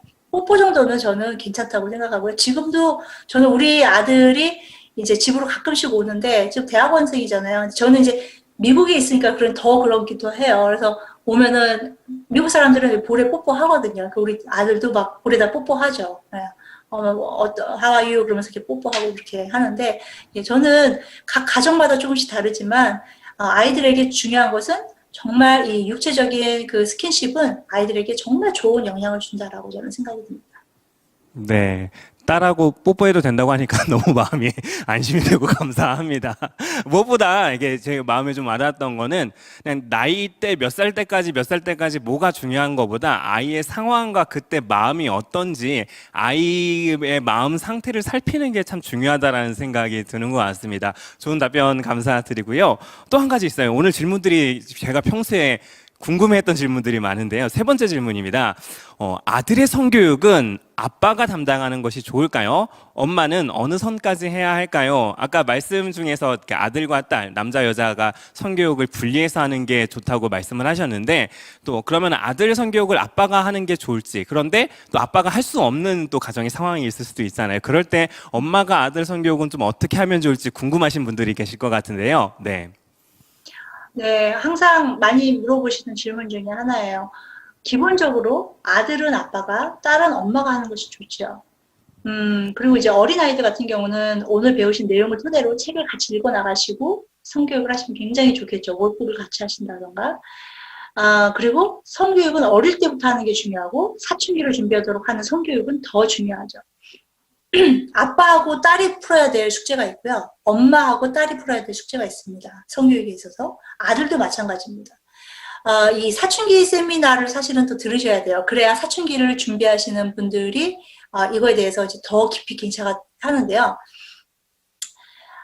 노먼 라이트라는 분이 있어요. 이분이 이제 Always Daddy's Girl이라는 그 책이 있는데 거기서 이러한 그 아빠와 딸의 관계의 중요성을 얘기해요.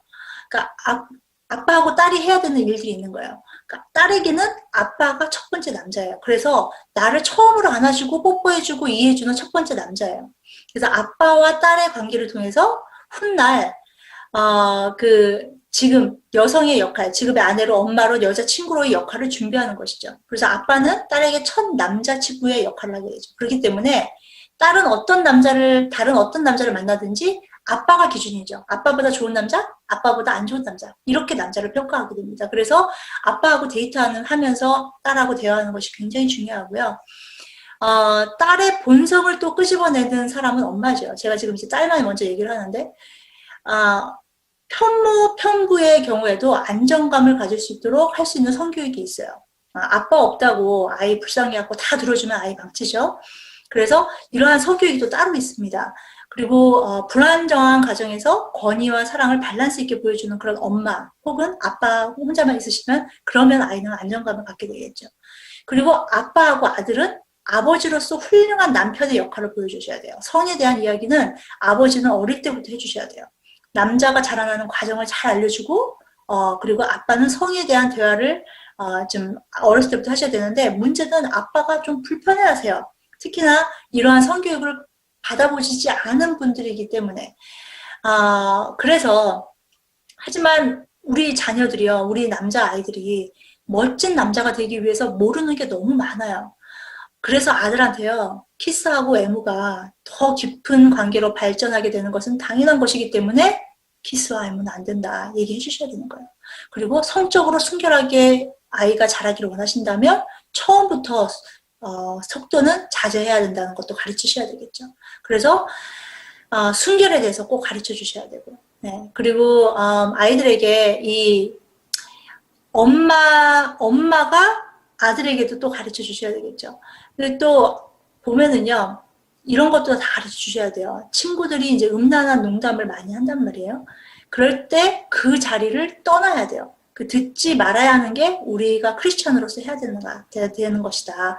뭐 예를 들면 이제 엄마 아빠가 이런 얘기를 할 때 이런 것이 굉장히 중요하죠. 또 그런 성적인 장면이 나오는 영화에서도 부모님하고 같이 이제 보고 있단 말이에요. 그럼 그 순간에는 엄마 아빠가 딱 고개를 돌리는 거예요. 바닥으로 이런 게 나올 줄 몰랐단 말이에요. 그러니까 그런 게 지혜로운 것이라는 것을 아이들에게 가르쳐 주시는 것이죠.